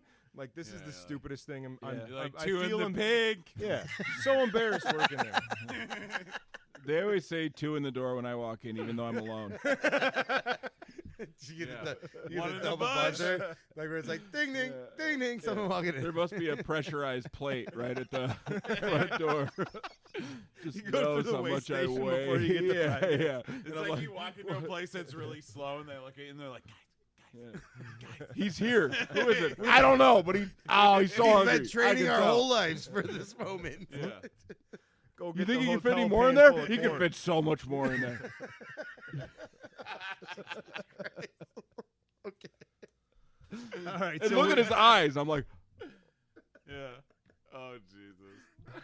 we had a dishwasher, and this dishwasher would be sober for his whole shift, and his only job was to be a dishwasher. The dish station was in the back, so he'd be sober the whole time, but as soon as like 9:01 hit, he had a flask, and he would just start going to town.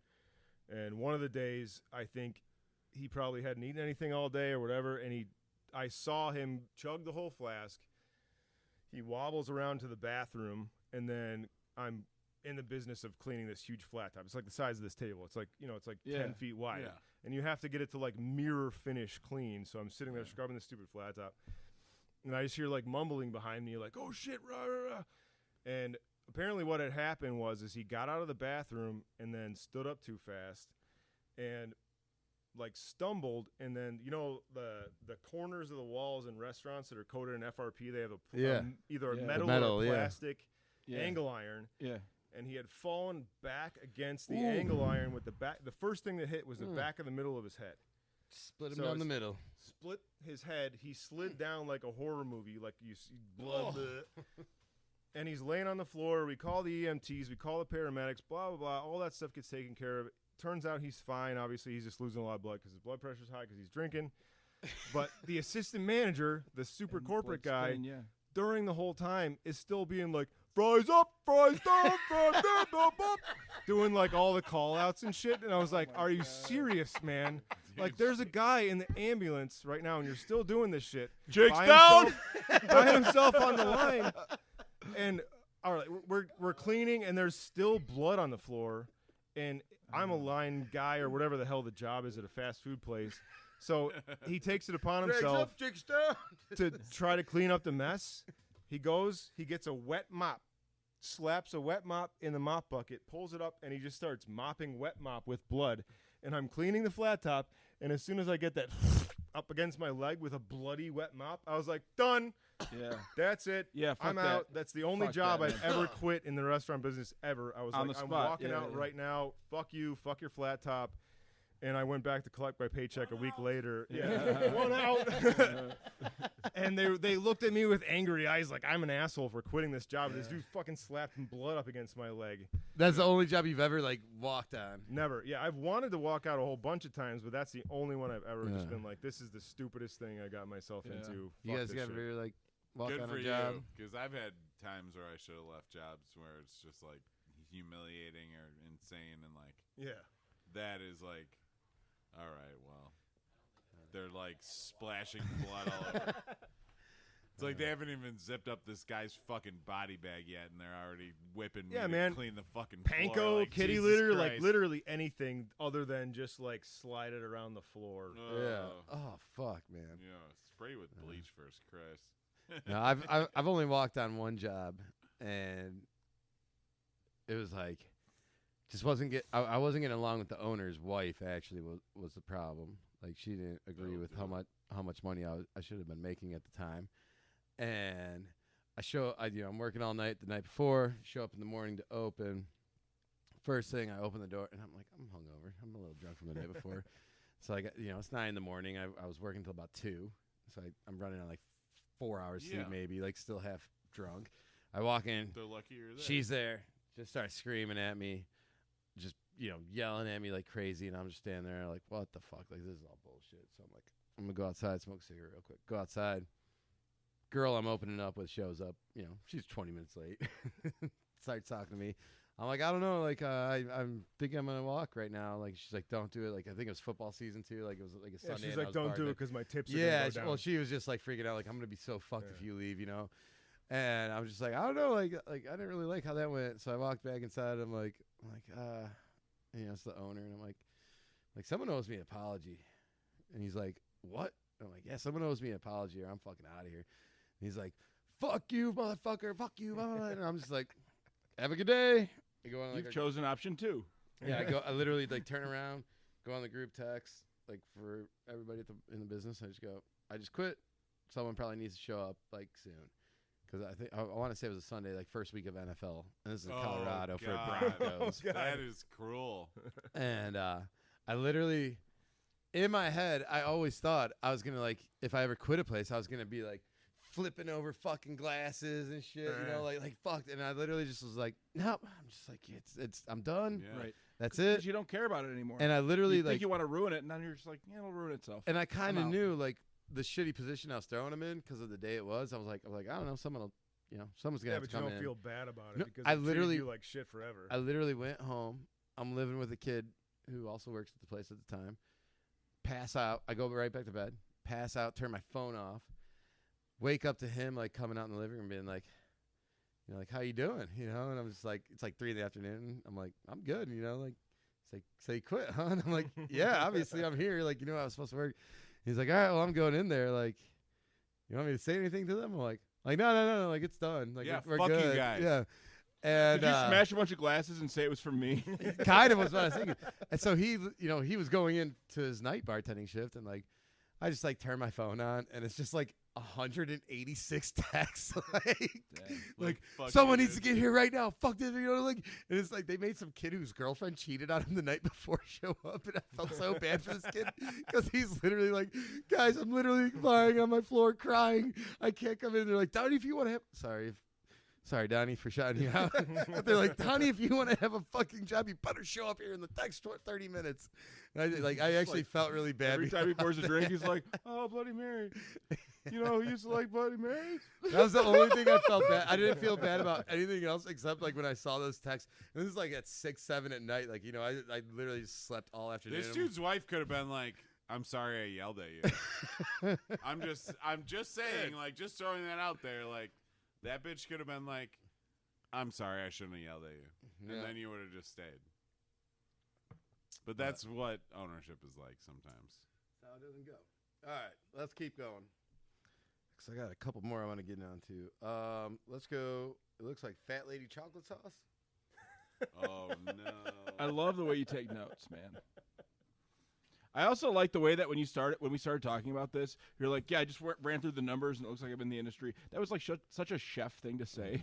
like you don't know very how long detail oriented, and you're just man. like, yeah, I crunched it, and the best way I can say it is it's been 21 years. 21 years. It's been 21 It's been years. 21 I years. don't know if we actually that might have been from the first part that was not recorded. So I think how we long? established it. It's all blur. All right. I mean, let's just go over. How long you been in here for? How long? Well, I mean, yeah, it's 99 was my first chef job, and I So- didn't really leave the industry during any part of my That's professional 24 career. years. Well, there was a minute when I was just doing the ad agency job for a while, and wasn't working in the industry, so I cut those 4 years Okay. out of it. But yeah, it's Makes sense. been the better part of my life. Yeah. For whatever reason, doing this for a living is chaotic, and Holy it's shit. fun. People, you meet a lot of crazy characters. When did you feel like before we go on to Chocolate Lady? when did you like find like that you're like before you went to like Peoria, obviously, you were working at that ad agency, and like did you just know like I want to go back to like I liked cooking? Like when the weird thing is that because it was in Chicago, you have access to so many cool spots to eat the whole time. So it was also like every time my buddies and I went anywhere after work, it was always to awesome restaurants and spots we used to love to go to like the original not Twisted Spoke. That place is fun too.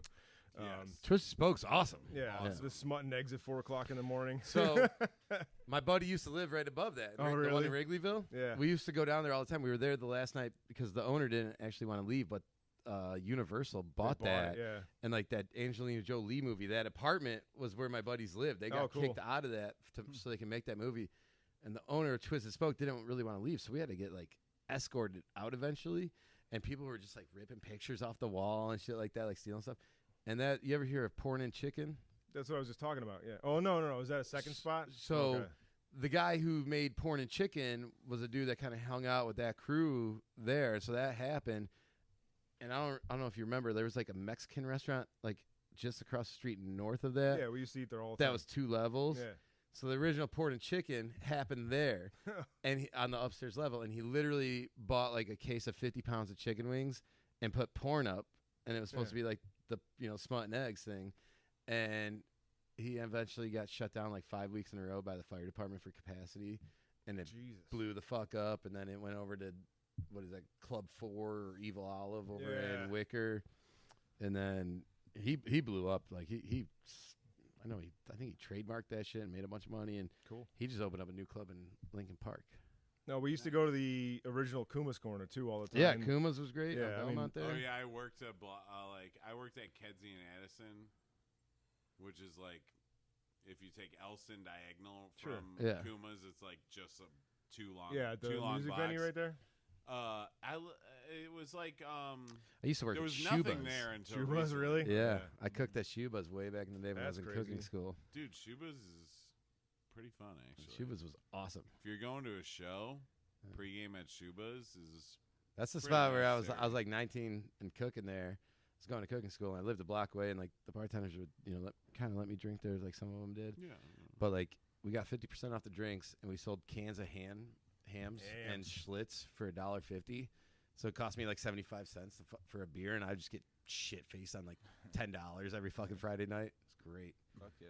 I got to meet Ani DeFranco there. You gotta like That's cool. We used to listen pop to her a lot. dose and go have a few beers at Shuba's and then walk over to Did I the tell that story show about at the Rev, you know? Who's the band out of Zion? Local H? Local H. Did I tell the fucking Coke Oh, yeah. story about them ever? No. This is but a funny- locally this is a it's funny hilarious. Shuba. I don't know. This is a funny Shuba story. So,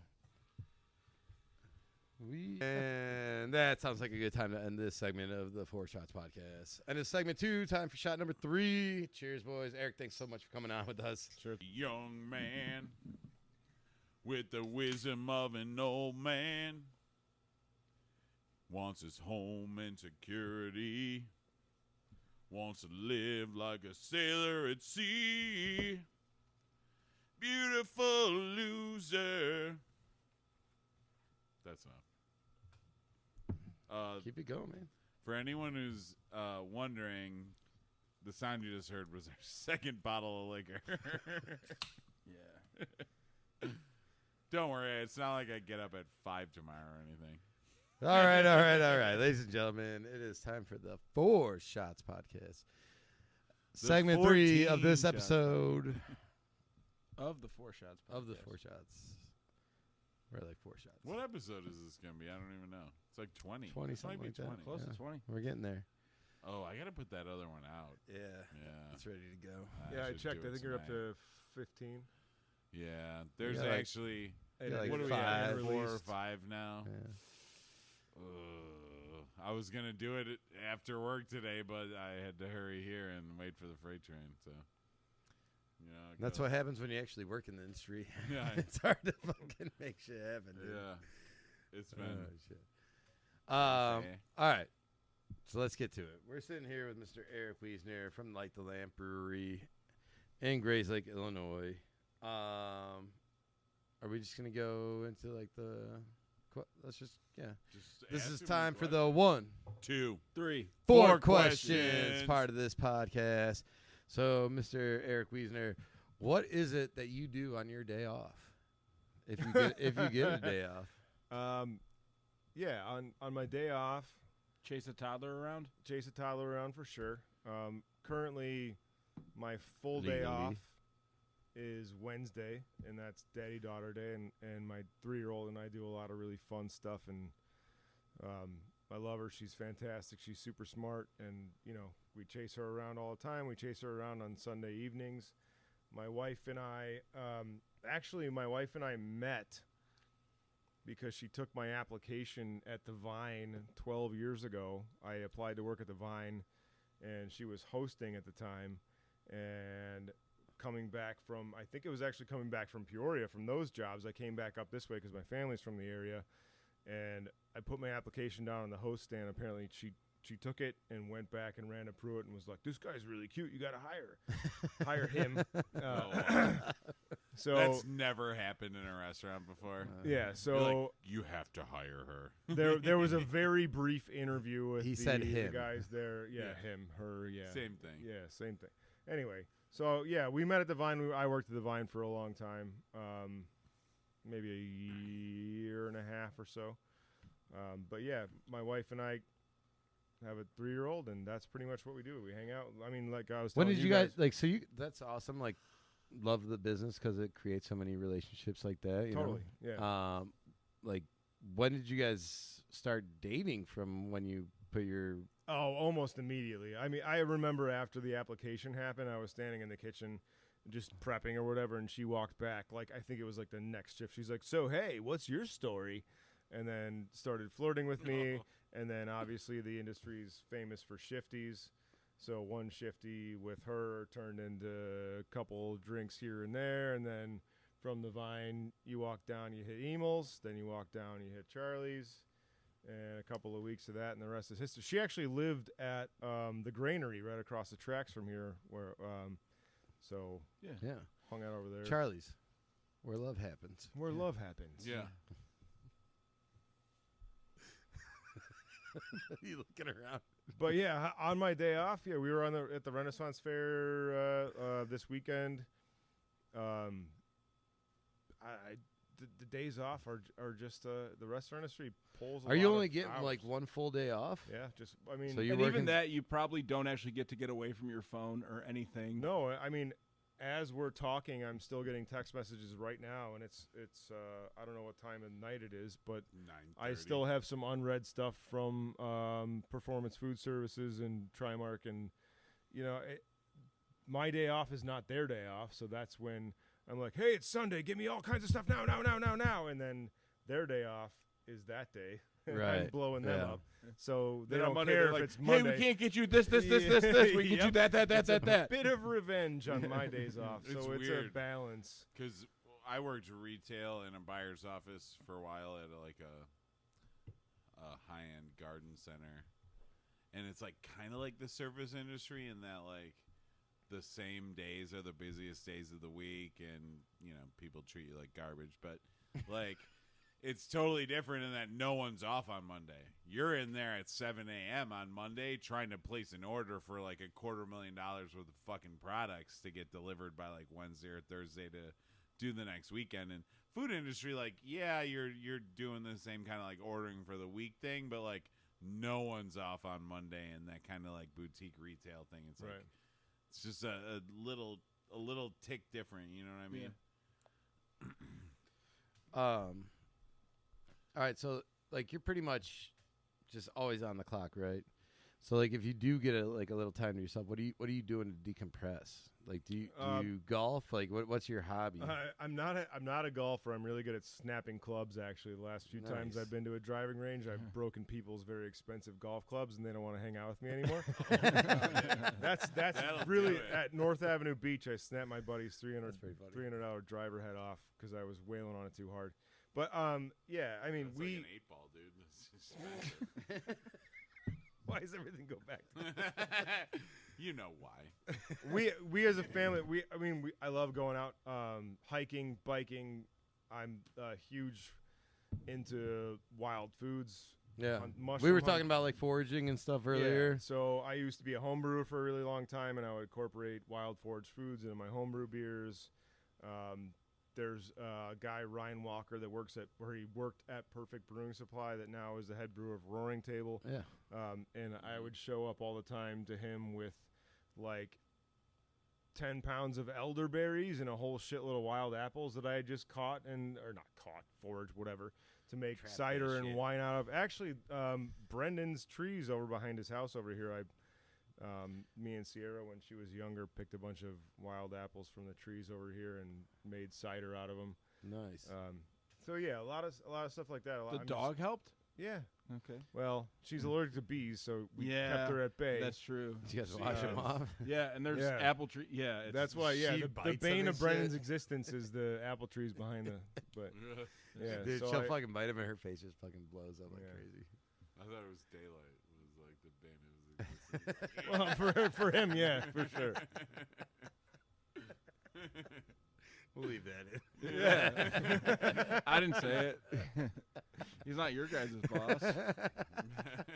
Yeah, I love doing stuff like that though. I'm very outdoorsy Outdoorsy? guy. Yeah, Nice. I can't stand sitting inside my house doing nothing. So I'm always landscaping and doing all kinds of crazy. and shit I feel like that'll come up here when we start talking in a little bit here. Let's go to question number 2. On your way home from work, are you like in your car? Like, are you a fucking blasting music type of guy, or are you listening to nothing?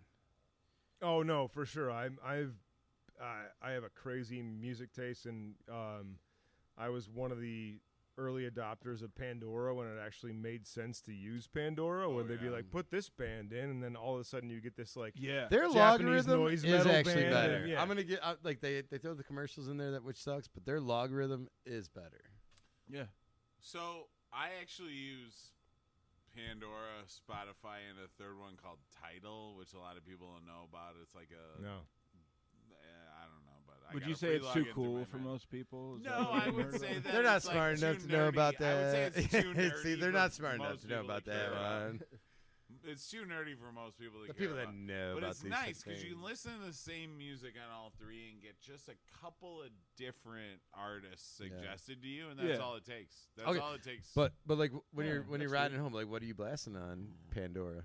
All depends on the kind of mood that I'm in. Like I'll go for some old school reggae sometimes, or I'll go. My usual go to is some like slow, grindy stoner metal. Is it like trying to calm you down from the rush Most of of the the dinner, time, like yeah, get rid of that because adrenaline rush? most of the time when we're during the dinner rush, we're listening to like really fast, loud metal, or somebody's horrible rap single that their buddy just put out yesterday that we have to I'm not listen gonna say to it. on SoundCloud. Because that happens a lot. Oh yeah. It's not vivid. So yeah, We love you, Devin. I like. yeah, we love you, V1. We've got a bunch of V1, that V1D. going on at work right now too, With the where Cs. we have to listen to people rapping over somebody pounding on the table or whatever they're doing in the basement. Yeah, recording it. But yeah, it definitely. I like to listen to stuff that I don't play for everybody else, just so that I can chill, vibe on the way home. My drive's pretty short, but Is still. it kind of depending on like the type of night you had? Like if you're just like going home, like fuck this motherfucker who sent that steak back 4 times, like like then you're like pumping something heavy, or if it's like you're coming down from a rush that went nice and you're going like reggae or something with that, Most of I would Most of the say rushes at Light the Lamp are relatively smooth. currently, yeah, because I'm not the guy I was when I was in my 20s and 30s on the line. We've actually had multiple new employees that are like, yo, you're like super chill compared to like the last chefs that I've worked with, because there's no reason anymore, in my experience, especially working with younger people that have zero attention span and everything's all bullied the whole time, there's no reason to start screaming at people because all it does is just make it worse. I think the only time you were Well, ever mad that think I there's thought probably was a about reason. me. I just Well, don't know if there's it's gonna- tons of I just- reasons. I There's just don't know tons if of it's gonna reasons. fix the reason. I just don't do it. There's I bottle it all up inside and Remember then when go I home copped and that punch definitely- the tree bark There's off definitely my a tree. reason. Yeah, It's just feeling not gonna like fix the problem. feeling like I should yell at people and knowing it's productive are two different Right. things. Right. I know it's not productive, but No, I caught the guy's Sometimes meal you're one just time, there. and he broke the drum. You know when you buy a beer for the kitchen at Light the Lamp, you bang on a drum, right? So I think I was we did that a bartending little while. and managing, and somebody told me that something like this guy wasn't happy, and I was like, all right, what happened? It was this server's first day, right? And so I didn't get all the information, so I comped it, and then the comp ticket goes through to the kitchen, and then he fucking broke the drum, threw it down the All hallway. right, so we were Not your already fault. we were already having a busy service, and let's explain this kitchen beer thing real quick because for 5 years at Light the Lamp, so there's this, there's a disparity between servers and back of house, right? So the servers make, at the end of the day, they make a whole bunch more money if you calculate tips over the course of the course of the year. Yeah, they make a lot more money in tips than the cooks do. So we do this thing, and a couple places around us do it too, where if you like your food, you can buy the back of house of beer or whatever. And for a long time, that beer was actually being consumed by my cooks, and many of those cooks don't work there anymore because it was like, hey, I'm just going to use like 17 of my kitchen beers tonight. Yeah. And then they would still be working, and they, Right. problems happen. Right. So after a while, we just turned that into a pooled tip system. At the end of the month, I take a report from the system, how many beers you get, and it's like this month I think it was like $200. And you got like 5 guys, $200. We each pocket $40. Right. Just a way to throw some money in the back of the house. Yeah. Also, it was a thing. So we used to, at the beginning there was a bell, and we would like ring a bell. Yeah. And then there was an air horn. The air horn broke. Yeah. And then we had like a drum, like a hand drum, where ring the drum. Yeah. And then we had a drum and a cymbal and an air horn, and for a minute there was a decompressed keg where someone would bang a hammer on the keg, and it was absolutely obnoxious, like ridiculously obnoxious, to the point where I was like, I'm 42, this is like $5, and we're just like losing shit and also wasting time during service to do this. You know what it was? You're going back to your 5 guy days. Where you got to be like, 2 in the door! Yeah, so that's what it is. we were having a really bad service, and Clancy said whatever he said. The customer did whatever they did. And instead of we actually had like a drumstick to hit the drum with, because that's what you hit a drum with. Yeah. But instead, I was, as pissed off as I was, I used a meat tenderizer with the spike side. And I was just hitting it as hard as I could because I was done with it for the day. And then I think at the end of it, you're right, I kicked it under the cooler or something like that. No, you threw it down the hallway. And that was when Jay was like very early on working there. Well, no, but I mean, my thing was, and I should have talked to you first, but I was like, this guy fucking sucks, and his friends are all embarrassed that he's at their table. I think it'd be hilarious if we comped his food. Yeah, I know. I should have talked to the chef first, right? Yeah. But there's a lot of shit going on. I'm like, we're just going to comp it. We're going to treat him like he's a fucking baby, because that's what he's acting like. And hopefully he never fucking comes back. I haven't seen him since. But, yeah. Worth it. Yeah, I mean, it didn't benefit anybody to not charge for that, though. How scared were you? Oh, I wasn't scared, man. I was behind the bar. He was over there. He didn't have to see me for the rest of the night. Not the really. People directly interacting with me through the window were probably like, What's he going to do, punch me at work? Okay, man. Yeah, go ahead.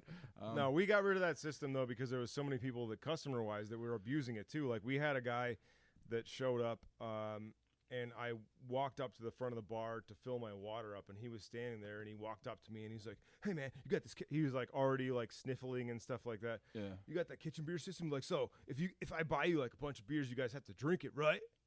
I was like, sure. Yeah, we'll drink them right away. So he rang back 10 kitchen beers, which is $50 worth of tip money. Yeah. And the 17-year-olds working back there lost their minds. Like, they're banging on the drums as hard as they could possibly hit them and throwing stuff in the air and woo, clap, clap, clap, clap, clap. And then 15 minutes later, the server comes up and he goes, yeah, he used an invalid credit card and it voided and it bounced. So he just did it to fuck with us. And then walked out. He paid his check with a credit card that worked, and then he had one probably that he used for whatever bullshit reasons. That's fucked up, and man. then he used that card for the 10 kitchen beers, and I still have that ticket with like the 10 kitchen beers taped onto the inside of the cash box in the kitchen that we held. Yeah. Before, Talk before about I a worked red there, flag, a different card just to tip on. Right. That's a before red I flag worked there, there, people. I went there one time on a Friday, and every time the server came to the table, I said, put in a kitchen beer, because I thought it'd be funny. I only thought the server was going to come over like 2 times, because at the time, there wasn't a great reputation for service there. But You could say still out loud. still, yeah. But I told my girlfriend I was going to do it, and it was like I think I bought like fucking 13 kitchen beers. 'Cause whatever happened, it was it just sounds like it they was a were nice attentive. thing you're trying to do to help some people out, and Well, it's still a thing, right? some hillbilly. It with a is, but second yeah, credit card. now it's posed more as like it's a tip for us instead of like a pay $5 Beer, yeah. for us to make noise and Right. stupid. We can edit that out. Yeah. Is it in question? Let's go to question number 3. Sure. Give me the thing you love most about this industry and the thing you hate most about this industry.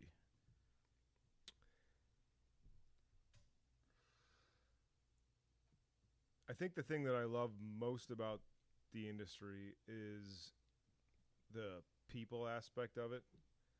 I do like the networking part of it, that I know so many people and I've met so many people in the industry, not only from obviously my wife is a big part of it, but coworkers, customers, as a chef that actually gives a shit about what they do for a living, I get so much positive feedback from customers, community.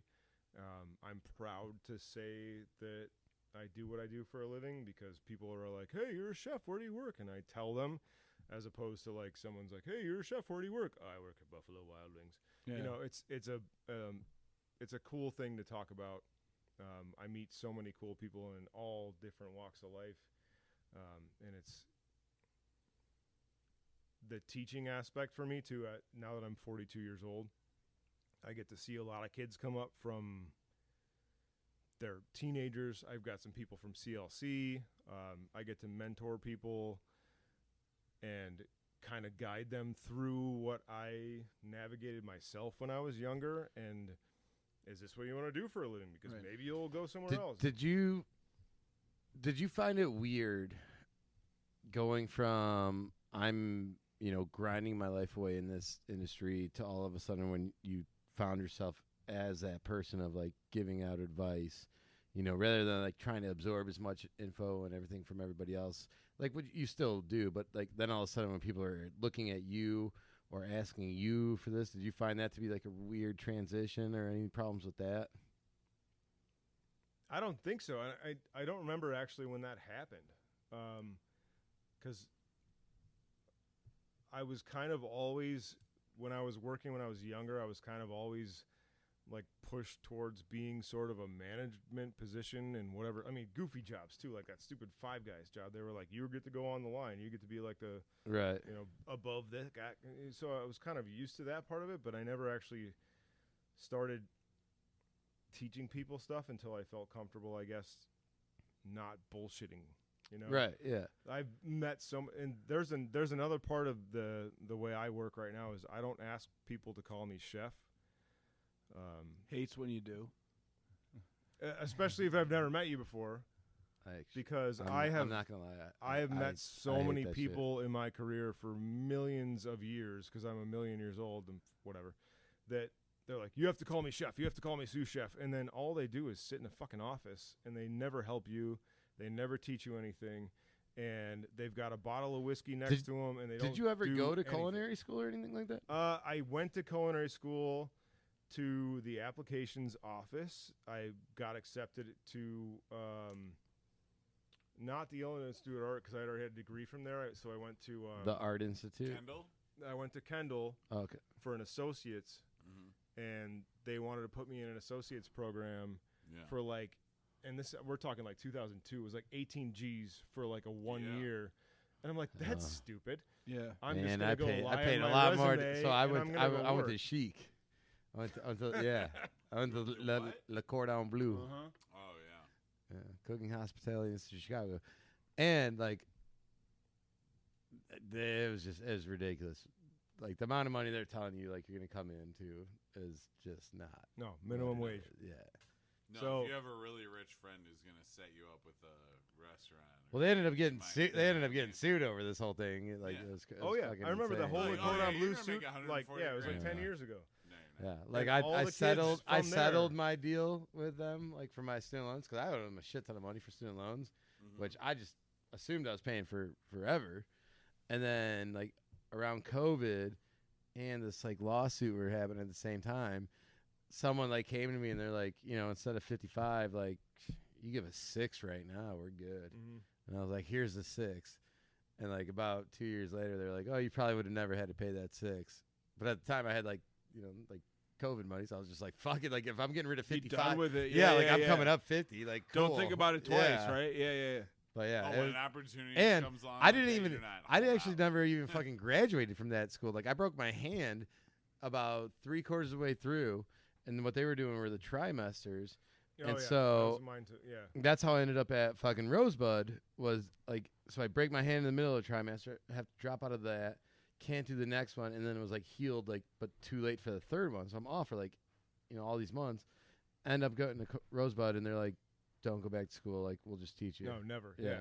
Yeah. And anybody thinking about going to culinary school right now that may be listening right now, It, find a job somewhere that's cool with yeah. a cool chef that's chill and just learn from them. And, yeah, I was gonna because say, you'll and save actually just yourself want to learn. $60,000. Just Yeah. want to learn. Right. Get paid to fucking learn rather than fucking paying an obscene amount of money. There's no like, structure to learning in the kitchen on the job. If you want to do it for a living, there's no reason to take math classes oh my god. or any of that stuff. We'll teach you how to use everything. Like it's you know, all right, like if you want to run like a fucking resort in an island or like, you know, a golf course, maybe, you know. But Yeah, other go- than that, Go like, meet a caterer and learn how to do it. Or yeah. Go to a banquet chef, learn that. You got to go straight to like some sort of corporate or crazy thing to really start bringing that money back in you spend on. You'll Dude, still go to a if cruise you go ship, to if you you're still make $12 an hour dropping Not only fries that, on a cruise if you ship. go to resorts and shit like that, it's crazy because like right away, almost 2/3 of your pay is them being like, you get to live here, Yeah.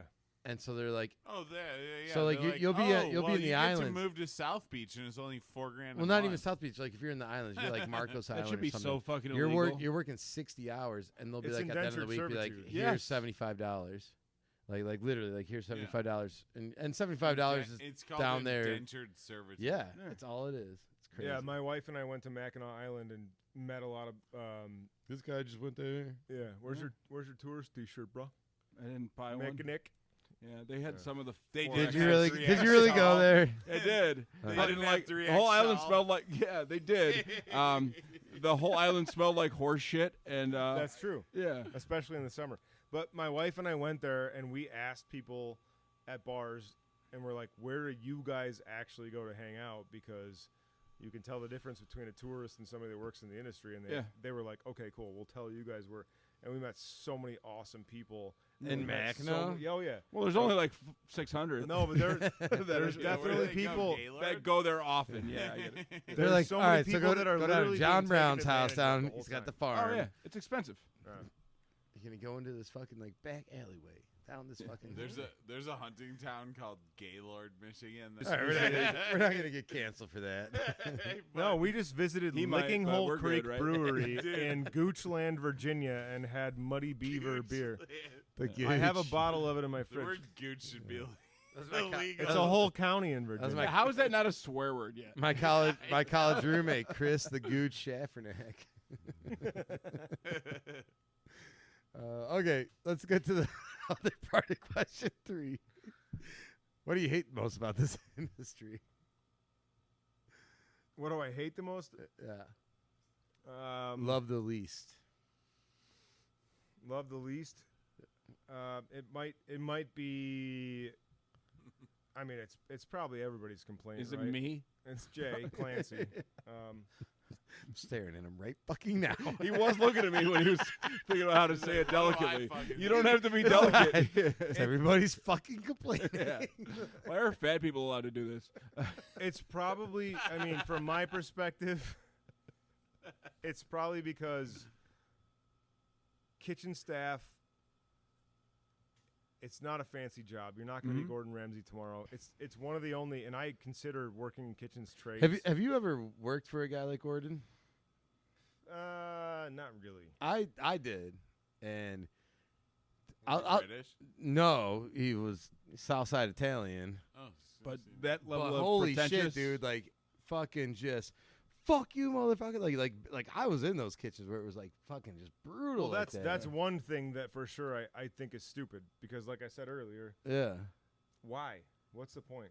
it's not gonna fix anything. No. Right. And it's just going to make everybody hate working for you and hate working for you even more. And all we're doing all day long is sacrificing our holidays and our weekends to get yelled at by somebody that's an old fucking burnt out asshole. That's, I mean, that's probably the number one reason.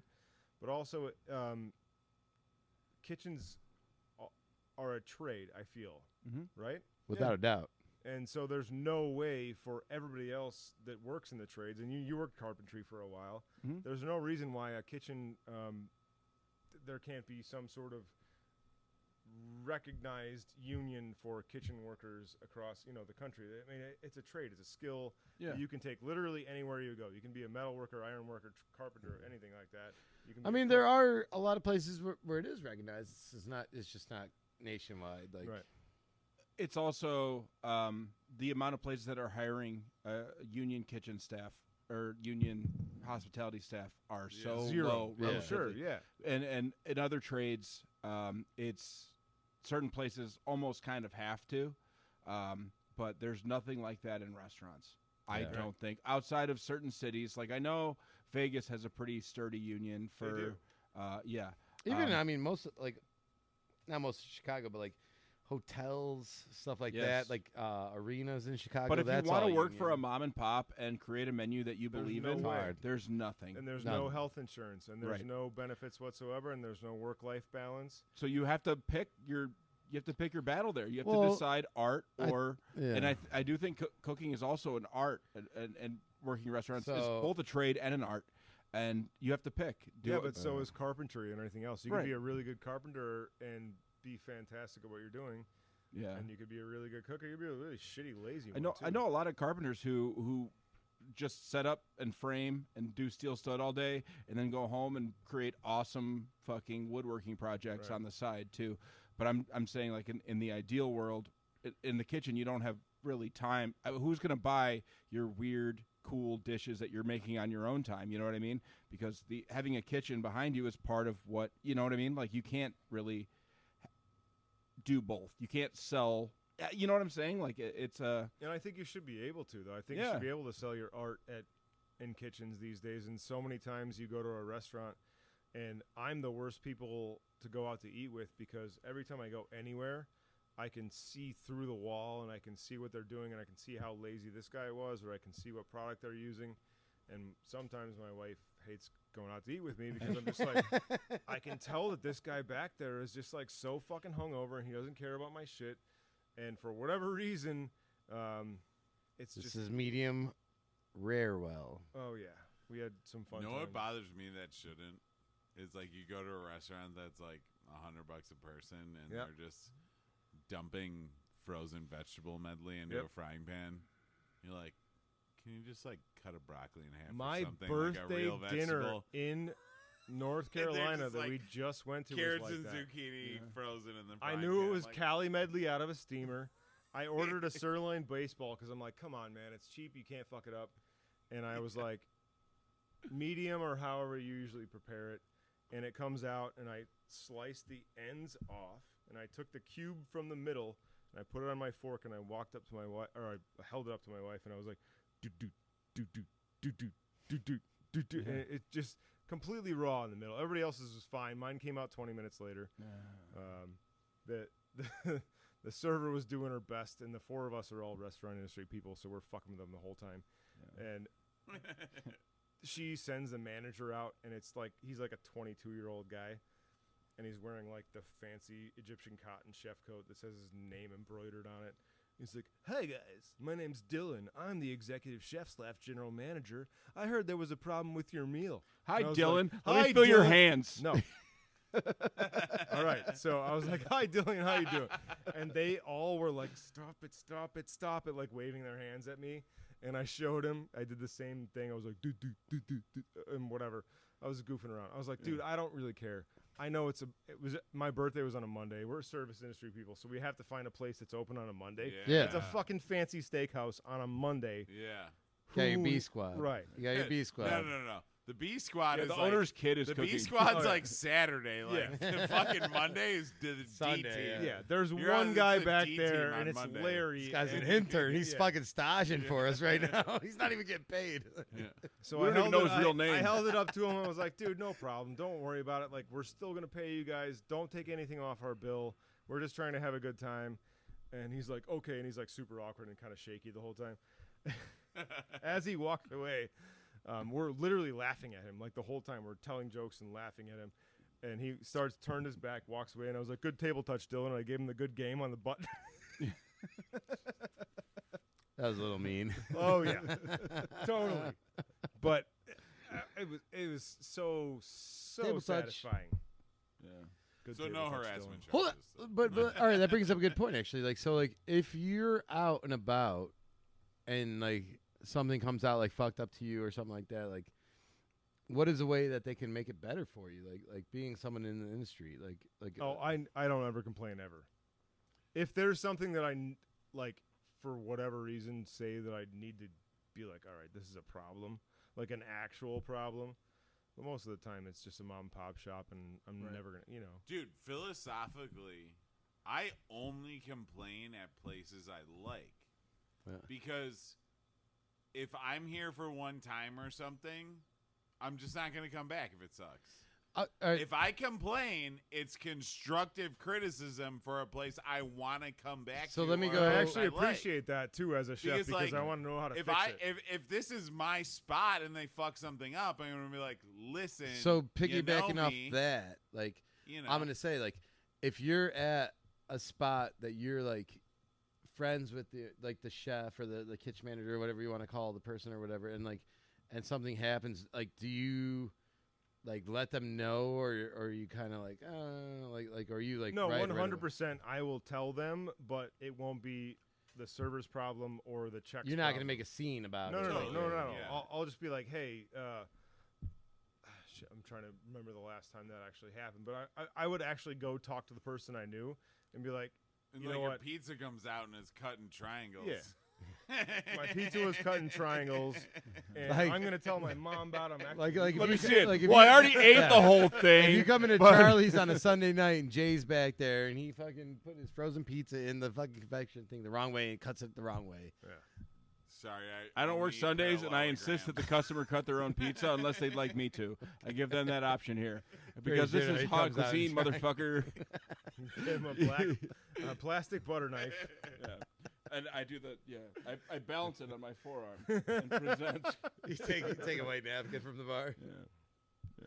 There you go. All right, let's go. What I think. Shit, dude, we're I fucking think we're going on late. question 4, right? Mm-hmm. All right. Give me one thing that would make the average listener, average customer, like one piece of advice that would make them a better customer and make their experience at your place better. Like, what could they do to? Yeah. Something they can That's my change favorite to question of the four. enhance their. Besides what- just not being cheap, I mean, that's No. the You biggest know one. what? Actually, because there's a semi-open kitchen where we are now, and when I was at AdLib, it was a completely open kitchen where I mean, like I said, I was literally cooking in front of you and Yeah. taking your order at the same time, walking back from taking your order and then going on a 10-burner range, and cooking like very, very expensive meals for you. And the thing that makes our entire kitchen's experience better all the time, every day, especially last Saturday, and we had a band. It was super crowded. We were running 30+ minutes on tickets, and we have a small kitchen. And 30+ minutes to me for a small kitchen for quick fire food for me is a long time. See, I always tell people, I'm like, that's not that long. That's not that long. You're right. On a Saturday night during a band, not when that it's long. busy, it's not that long. But when you're in the weeds, you feel like You you're feel just it, getting your yeah. asses kicked. And the time warp that normally happens when you're busy sucks more if there's like negatives happening, where there's like, I forgot to put this on this, or the best thing that you could possibly do as a customer, especially if there's an open kitchen in any facility whatsoever, even if it's like, you can see the guy at McDonald's. Just be like, yo, that was good. That was really great. Hey, guys, thank you very much. Like, Give you a little shout out from like on the walkout. Yeah, we get people all the time that come up and just be like, food was really good, guys. Like, you don't need to say that, but you did it because you actually appreciated what we did, and we just got our asses kicked doing for like the 3 last hours. Yeah. we Just were that doing. little show of appreciation, like Yeah. and that's kind of where I agree. Like when we were talking about trade or art, like I kind of it's both. Like Yeah. it's a trade, but I am like a big fan of it being an art. And that's kind of where you do get your gratification for it. Like you like But how just many be honest, artists like do you know dude, that? like I was gonna say, like how many there's always the starving artist. Like it is. Yeah, but It's how many really artists do big. you know that willingly work in like 100+ degree conditions? Yeah. If you're the And start, you know what if I'm you're the saying? starving artist, I think it's it the is starving really artist. both. It is, but that's also like like it's a trade because I thought they all worked like that. what Artists? Artists. they're all Like in starving. old apartments in New York City and stuff with no AC. And Yeah, maybe it's not 100 degrees. Well, yeah, the outside, failing but artists it's- do, but it the still rich artists sucks. have rich I'm just parents. kidding. Or You the good telling me, artists, you telling yeah. me Banksy ain't got like $1 billion somewhere right now? He He's works all outside, and outside, only yeah. when he wants to. It If seems that's like. in England, it never I'm not gets gonna lie. more I than like. 60. I actually. I'm not even trying to shit. I'm not even trying to shit on him. Like I actually love that dude and what he does. 'cause Oh, he's it's cool. cool. He like How do you sneaks know in. he's a dude? Secret. Well, they say it, but like, come on, But like, it is. It Like, is one of come those on. things. That little appreciation, like popular. what you were saying, goes so far. Like when you like I don't think we recorded this earlier. So like what I was saying earlier, like one of my biggest compliments I can give you is like I love your food, like over where you're at right now. Thank you. My girlfriend, even like today when I was like, she's like, "Who you got on the podcast?" I'm like, "It's the head chef from Light the Lamp." She's like, "Oh, this fucking food's great." Like she loves the food over there, and I'm pretty sure we didn't record this. I'm gonna put this out here because I don't. This is actually like a very high compliment for me. There are like few meals that I am like. This one thing was like the most amazing thing. One thing was the most amazing thing, and I'm not even lying. The pot roast tacos is literally one of those things. Like, and the way you did the pico with the root vegetables, like it fucking blew my mind. I was like, it's genius. Like you had, the naan as the taco shell, the pot roast as the meat, like shredded up almost like birria or whatever style you want to call it, sure. And then you had the little gravy, and then the fucking You just like gave me a new idea, by the way. We're gonna do those again this fall, but we're gonna do them birria style. mm. I love Pot roast birrias tacos so with the root much. vegetable. Yeah. I'm gonna get Adam from Adam's Acres in Grays Lake to come out and give me some rutabaga. And the Dude. dip is going to be pumpkin The spice. dip is gonna be pumpkin spice, and then everybody's gonna throw it right in the trash. Dude, the El Norte in Lake Bluff does birria now. I can't order. But I'm not even joking. So That was good. that's literally one of the like those meals where like and not only that it like kind of shocked me because I think it was the first time I went into the new location when I had it, and it was just like I'm like holy fuck. And every time I tell people like get that whenever you have it. Thanks, man. So that's like I appreciate like your artfulness in it. Like you're that's a very creative dish to do that. Like very awesome. Yeah, I mean the octo dog was probably the weirdest thing we ever put out there. It was The literally octodog. it was a hot dog bun with braised octopus. So instead of a hot dog sticking out the side, there's like tentacles on both sides. And then I That might have been repurposed. before my time. I there, man. repurposed all the different ingredients that you normally would see on a Chicago-style hot dog with all seafood stuff. And we sold 3 of them to customers, and the rest of them went to staff and photos. That's weird because But they were I'm related man. to a lot of people who would fucking love something. But like yeah, that. dude, I mean, I that's- thought it was that's amazing. Fucking That's cool, man. Like you also got to find your crowd too. Right now, yeah, Grays Lake. the escargot shorts. Nobody walks over for. Oh yeah, escargot shorts on the menu right now. He has an escargot You got some flatbread. you got snails going. Yeah. That sounds That's pretty a- good. And first of all, the name's funny. Haha. Yeah. And then what else is on there? Is it artichokes? It's a pesto based cheese, burgundy snails. Got a bunch of fresh basil. It's like Yeah. Thomas Keller's Yeah. Yeah. snail dish with like on a pizza. Yeah. With a Dude. couple Fucking of great. Fresno- Snails so snails fucking and Grays good. Lake is a hard It's sell, so- man. but- I don't You know know, what, though? man. I do like when we escargot. don't In when we don't have it 2010. on pizza, we have the pale ale snails. That's one of our best selling appetizers when it's on the menu, and people come specifically for that. People little love beer. snails. People will start their bar crawl there for that. For the snails? Yes. Are you serious? Yes. Holy Yeah. shit. In 2010, I lived with roommates, and we used to go to the Firkin all the time. And we went to the Firkin one night, and this lady was just blacked out, like super blacked out. And she turns to my roommate and she goes, "This is the only place in town you can get snails." And she just like plucks one out of the fucking butter right into her mouth. You're like, "You're creeping us out." She was like the Lady, sloppy you're Joe scaring lady. us. Yeah, lady, you're scaring us. And we're like, "What the fuck?" And I didn't know she was totally right. You know? Okay. Well, most All right. places are just a vessel for garlic butter, but I mean, Which, I mean, at, I there's also- more I going also on at Light the Lamp. I is appreciate what I'm any saying. vessel of that garlic little butter. like custom snail ceramic dish that's like basically that's what they do is just floating garlic butter. But wouldn't it be It's more like- interesting if there was other things going on? Yeah. It would. Like you put them on but- pizza. Or you put them in. You put them in a big metal trash can. Literally, it's like a miniature trash can, and we fill it with snails, mushrooms, arugula. Oh, I garlic. did see that one. I've Yeah. actually had Sun-dried that. That was really tomatoes, good. right? You, Yeah. you make it's like a build your own bruschetta, but it's got snails, and you put them out and you put I don't them know out. if I'm ready for that. And then there's a piece of soggy bread at the bottom. That's the best part. The best part is the soggy bread at the bottom that absorbs everything else that you can It's put on so there. good. Yeah. I have had that actually. Is that like when you eat a taco over another taco? No, dude, you get like Because I do that. like Vegan mussels shrimp, we and you got all fucking take kinds of the- stuff. The crostini and The just vegan fucking shrimp's drop awesome, it in too. there. Yeah.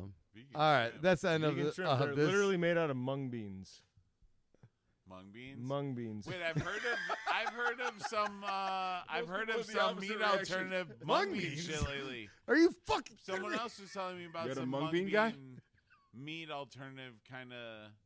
Are They they were like, yeah, it's new really wave? fucking good. New gotta wave taste shrimp it. I made out of do mung like beans. mung Yeah, I got- bean, but in a mung So bean that's- kind of thing. The third out of there. Do you guys ever eat those Indian snacks that are just like deep fried mung beans covered in curry and you just eat them by the handful? No. I have. I love yeah. that shit. All Moong. right. They call them moong beans. All right, that's the end of this part of the Four Shots podcast that we call the 1, 2, 3, 4 Four questions. Holy shit. All right. There we are. I have to pee. Okay, let's That take was a break. perfect. We're not done yet, but How many shots of Jameson is this that are Out not of- off the original bottle? so this is the third off of Charlie's. So 3 off Charlie. She was All our of our server actually podcasts. at Emos before I came out. Yeah. Yeah, my wife and daughter, we were sitting She was like- outside. Yeah. This guy looks like he's starving. She's restaurant industry, I'm restaurant industry. She owns a restaurant across from Tasty Freeze. Yeah. All right, let's get into this. So that was the end of the 4 questions, right? Yes. Sure. We're almost there. If I can find my fucking Yikes, these are good. stopwatch. All right. So we're still here at Charlie's Tavern in Grays Lake, Illinois, with Eric Wiessner, head chef over at Light the Lamp Brewery, where Jay works. I work there. Attaboy. Good for you. So I don't know, man. Like we got a lot to go into. So we're basically at that point where I'm going to ask you for the craziest thing, but there was also like, did we go over Brody? Oh yeah, he's one of my guys. So I mean, if we want to just start telling stories, right? I was gonna say you had like 3 just on him, Yeah. So but like, tell maybe one of those, and then go into like whatever you were thinking for holding for so the end. I'll tell some goofy line cook stuff just real quick because I mean, at Light the Lamp specifically over the last 5 years, I've actually had, and I don't think these tables are actually made out of wood, but I've had very low turnover. So I've had a group of guys with us from almost the beginning. Like I said, my sous chef Tanner just left after 5 years, and most people that work there have 1 year plus, Yeah. almost 2 years before they never really leave on bad terms unless something really stupid happens. So toot my own horn, but whatever. But I mean, we have some really good retention rate for cooks. Was that a Kyle Keemley shout out? Don't do dumb shit and you don't get fired. I mean, We that's can how cut it that works out. in my kitchen. We could cut that out. But we'll call That's him good, we'll 'cause call in a him lot of Marcus kitchens, it's Brody. Like, don't look at me wrong. I don't know if Fired. anybody's like a super huge Indiana Jones fan, but Marcus Brody, you know, the old Oh yeah, guy. the Yeah. curator of the museum. Yeah, Marcus Brody. We'll call Gets him lost Marcus in his own Brody. museum. Um, He's got a 3-day head start on you. he speaks Arabic. He speaks. Yep, exactly. This Marcus Brody though doesn't speak Arabic. He doesn't have a 3-day head start on anybody. He loves cars.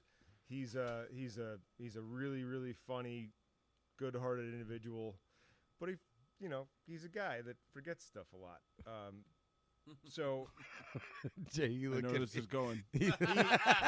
Why are you guys looking at me? I know this is going. I'm excited. Regularly late for work, right? Like I'm not really expecting a lot out of people that are teenagers to come to a line cook job. I'm like, I need you to show up and do your job for a couple hours and like clean up afterwards. That's all I really want out of you. And I'm used to this dude being late all the time, and he's done all kinds of crazy stuff. Like, there was one day when, for whatever reason, he stayed up until like 7 o'clock in the morning doing whatever he was doing. Homework. And then to fix the homework, yeah, totally. To fix that problem, he drank an entire cold brew concentrate bottle like you buy from the grocery store. And we're not talking like a can. We're talking about like the liter bottle of cold brew concentrate. It was probably like 2,700 milligrams of caffeine. Yeah. All at once, because he was like, wow, I'm really tired, so I'm going to drink this now before my shift so I could be awake for my shift. And 2,700 milligrams of caffeine is what, like 270 cups of coffee or something like that? It's a lot. So I just sent him home because he was throwing up and shit in his pants. Like, this is one of the many things that happens when you don't show up for work a lot. Like, My favorite was the day he forgot his shoes. we're going to talk about that right now. Okay, sorry. So that Is was this kid still there? no. Okay. Oh, well, he did come back for a minute. He actually is a mechanic at one of the local Chevy dealerships. Probably got to So block if out you his own a last name. Chevy, His real name's not Marcus Brody, right? We'll just invert it and you guys No. Okay. Yeah. So he's a mechanic. Anyway, so I'm like, all right, man, he's half an hour late. And normally I have like, like animated GIFs queued up in the group chat of like somebody waking up or like an alarm clock because he always sleeps through his shit. So I was about to send it, and then he opens the door through the side door, starts walking through the hallway, gets all the way down to the hallway to where the kitchen entrance is, and looks down at his feet, and he goes, bruh. He's just wearing socks. I'm like, dude, did you drive all the way here? I'm like, what? He's like, I forgot my shoes. Did you drove all the way? They're not in your car? No, man. Like, I went home from my other job, and then I forgot to put shoes on, and I drove all the way here, and I don't have any shoes on. Can I stay? I'm like, no, you have to go. You can't Go work. get shoes. No, you need shoes.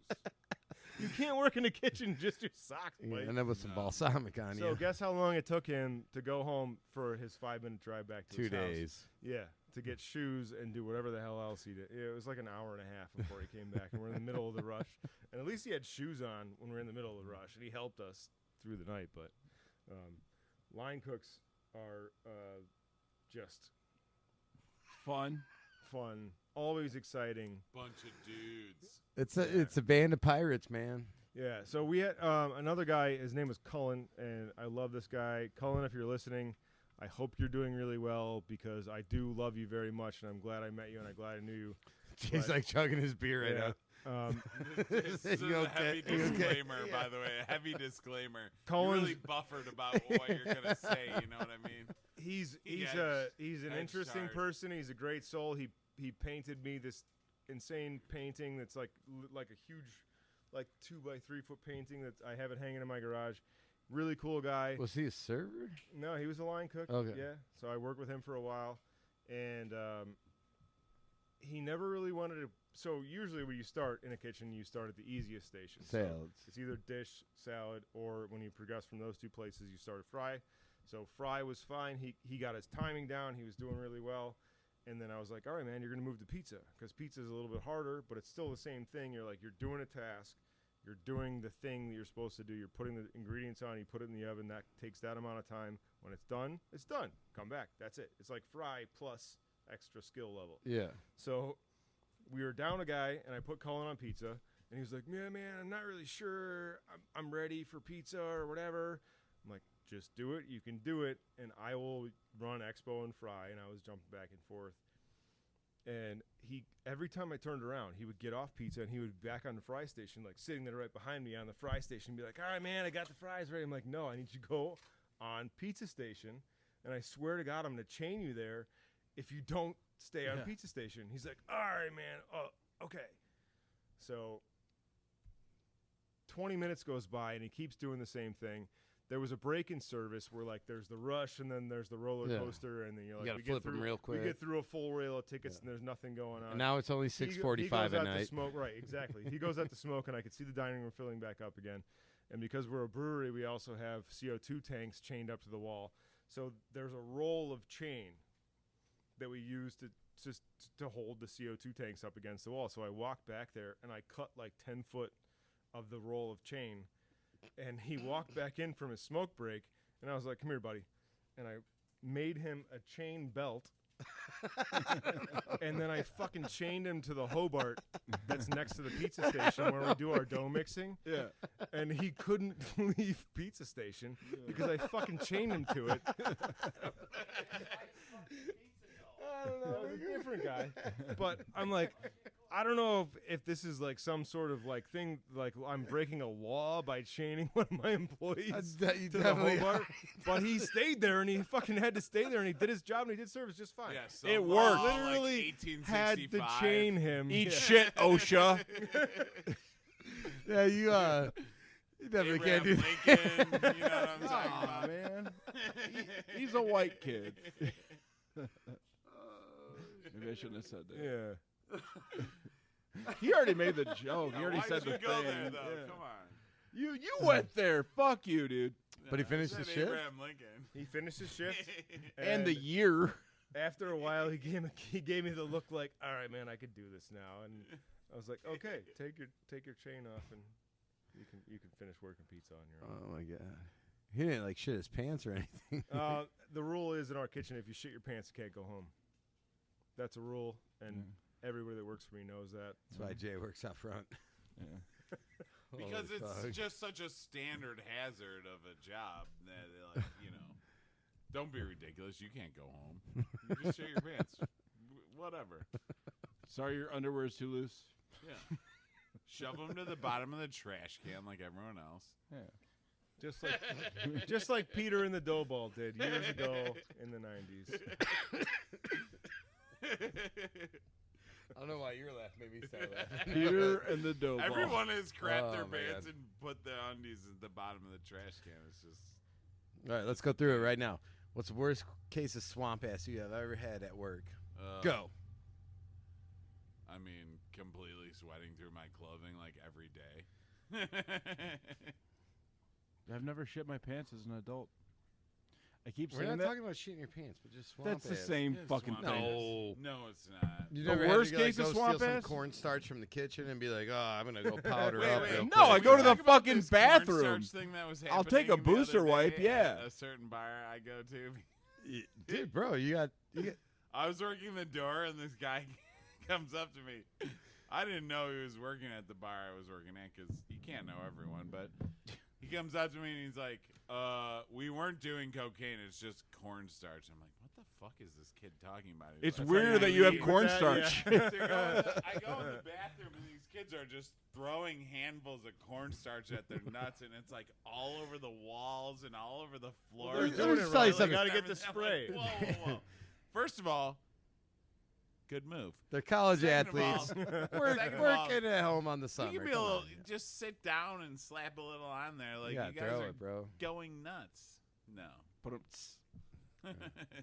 I've had to leave before. You know, Go. be like, Bananas. I'm going to Walgreens. go Otherwise, bananas. I'm not coming back. Like, straight Actually, up. you know what? Now that I say this, within this past week, after last Monday, we were talking Now he about. says, last week. Now that we're No, talking about no, hear me out on this. Story. Hear me out on this.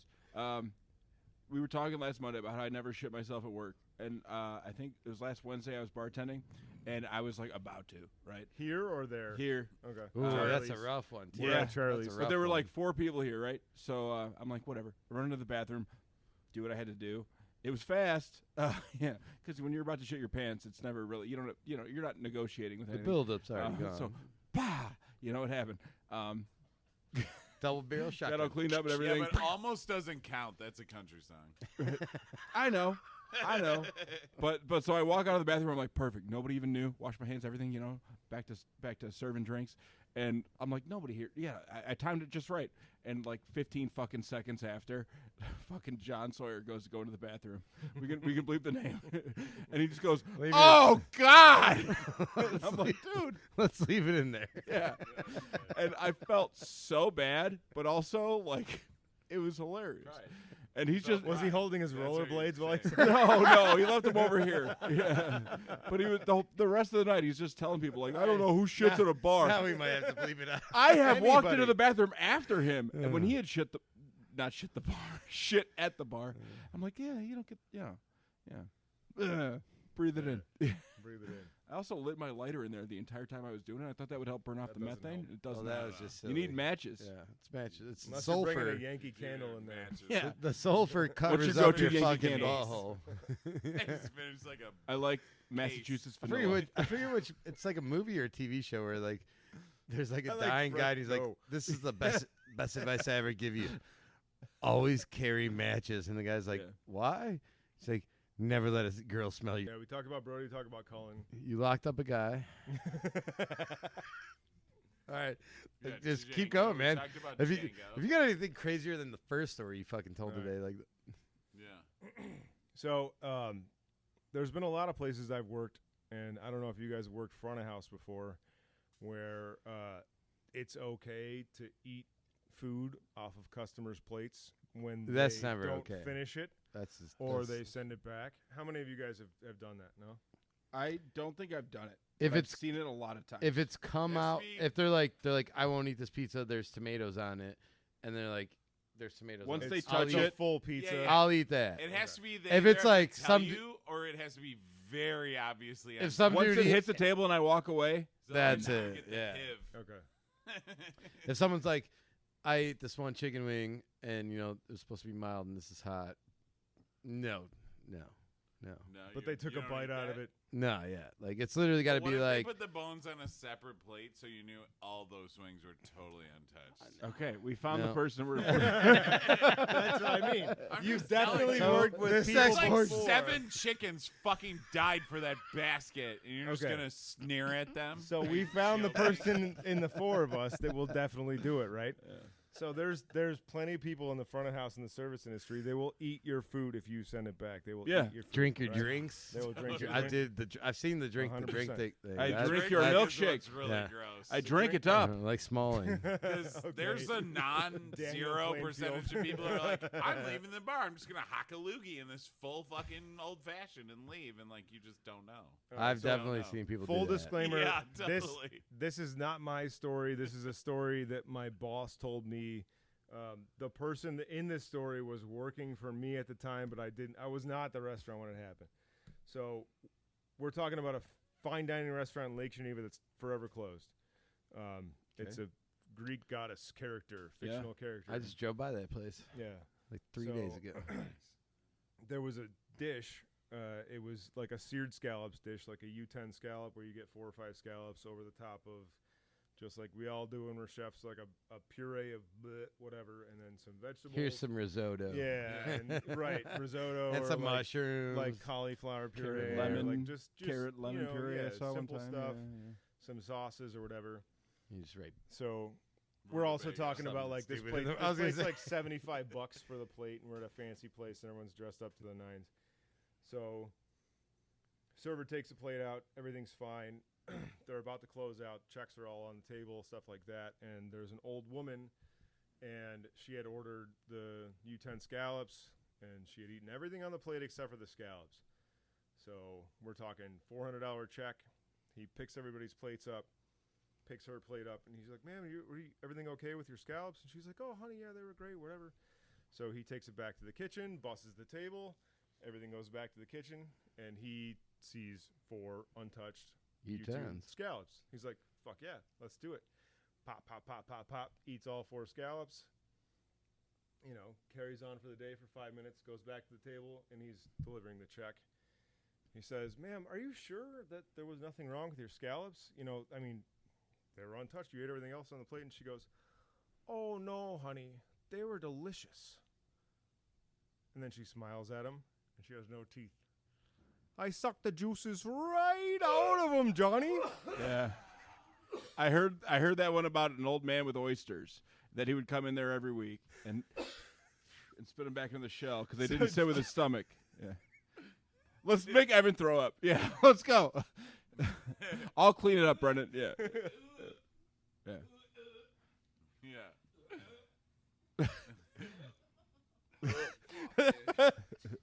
That's good though. It's hilarious, man. don't eat. Fucking disgusting. I Holy sucked the shit, dude. juices right I'd out. have fucking puked right Right on out her. of 'em. Holy fuck, that's gross. Speaking of Go back. sucking Yeah, the go back. juices right out Don't of barf them, on the mic, dude. I heard a story about another lady with no teeth recently. I'm like sweating. Oh yeah. Everybody has spit. It's fine. You didn't do it. You didn't do it. You're safe. You're clean. Whew. Fresh air. Whew. Ah. Yeah, Charlie's best fresh air around. Yeah. fresh air that I just breathed down in Charlie's. Oh, don't give him another thing. Okay, what's this kid didn't kill himself, did he? No. Okay. Did he throw up? I'm not sure, but there was definitely not going to stop him from eating like lemon Oh, tart out of the God. garbage can and all kinds of other stuff. There was a dishwasher at a place I used to work who there was a bone-in pork chop, and people wouldn't clean the pork chop fully. Oh, So yeah, no. on the way, No, we'd go to dump it, dude. and he'd grab the plate and be like, "No!" And he'd grab the pork chop Like and a just gnaw hyena. everything off the bone, and then throw it away. Oh my gosh. Yeah. Bro. That's like your aunt at Christmas, but like Dude, it's at least cold you're and related. flu season. Like, god damn. I think this guy was impervious to any disease. He was like, I think he was like 60 years old, and he said he'd been a dishwasher for He probably was. 50 years. If you're 60 years 50 old. years. I'm just going to be honest. And we were like, no, wait, 50 years ago you would have been 10. He was like, yeah. If you want to cure any And this disease cup that comes right to the here world, is where find I a put all the 60-year-old good stuff. dishwasher. He didn't get fired for eating off plates. He got fired for bringing a 12-pack of Corona to work and setting it next to the dumpster. And he'd go out every couple minutes, chug an entire one, and then piss next to the dumpster. Fired him for that? Yeah, Well, that sounds it was in every plain cook I've view. ever known. Hey, Not even a does he he's want a job? dishwasher. Because I don't He's have a literally a dishwasher right now. dishwasher. Yeah, I was You gonna say. don't want this guy because there's more. Oh my god! All right, like, do we have more than this? Are we still going? I don't know. We'll Is cut that it there. I don't All right, know. we got. I mean, obviously, dude. Like, We gotta like, bring him back for yeah, one of the that's panels. like we haven't even like. Holy shit! We should have a should chef's do panel. a chef panel, and then like a bartender panel, and then do a fucking mix, Chef panel first. like where we go like this. Yeah, we'll have like a. We've only all had, these what? people talking. I'm Steve Harvey. And then you just You get know what I'm saying? every time they say something, you just hold your card and you go, We are definitely dressing you up as Steve Yeah, Harvey. yeah. Besides the I'll just wear blackface. like huge Yeah, white don't do that. Besides the blackface, we're not Yeah. doing the blackface. actually, yeah, huge you brought your dentures. mustache. I'm not gonna lie. If you haven't ever listened to it, Steve Harvey's got a little speech called like "Go Ahead and Jump," and it's one of the most inspirational things you ever hear in your life. Helped me through like some really hard times, actually. So, shout out Steve Harvey. David Lee Roth has a little thing go Jump. ahead and jump too. Did that help Might as well. Jump! Jump! Have you guys ever heard of Jump! Third Eye Blind? Yeah, they got one called Jumper. Jumper. And that helped me through some hard times too. That's a rough one. They got better Well, songs. but yeah, I mean, but Jump. that would never be a good crossover. Those two songs. Jim Carrey did that song better than anybody.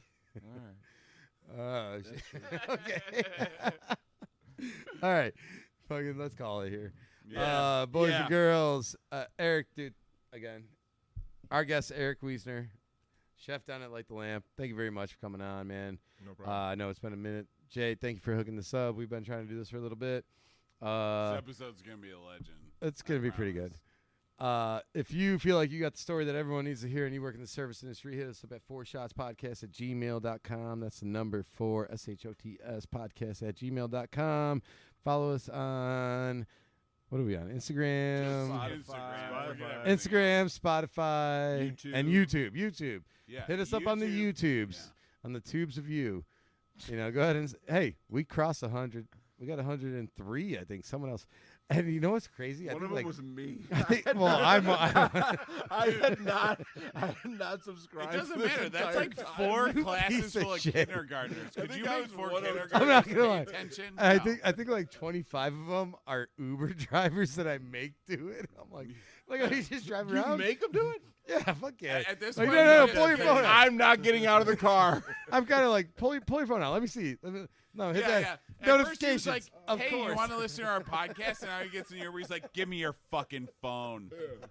He just goes straight to I'm the not YouTube even like, app. He's no, like, no, I can show you how to do it. I'll show you how to do that right now. Yeah. Do you think it comes up in like Uber driver support groups? Because there have to be those.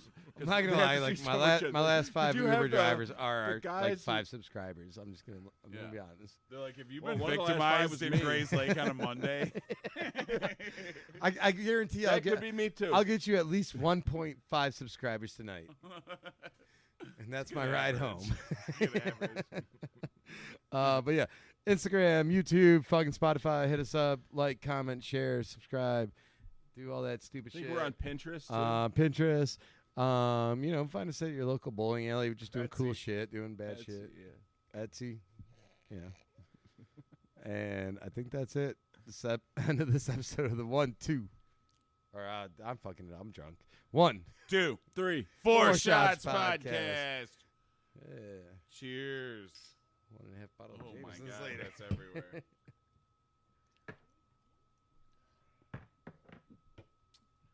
And that's what she said. Even though you're not supposed to. That's what she said. You're on. But You're not you supposed can. to say that. You can. It's fine. Whoa.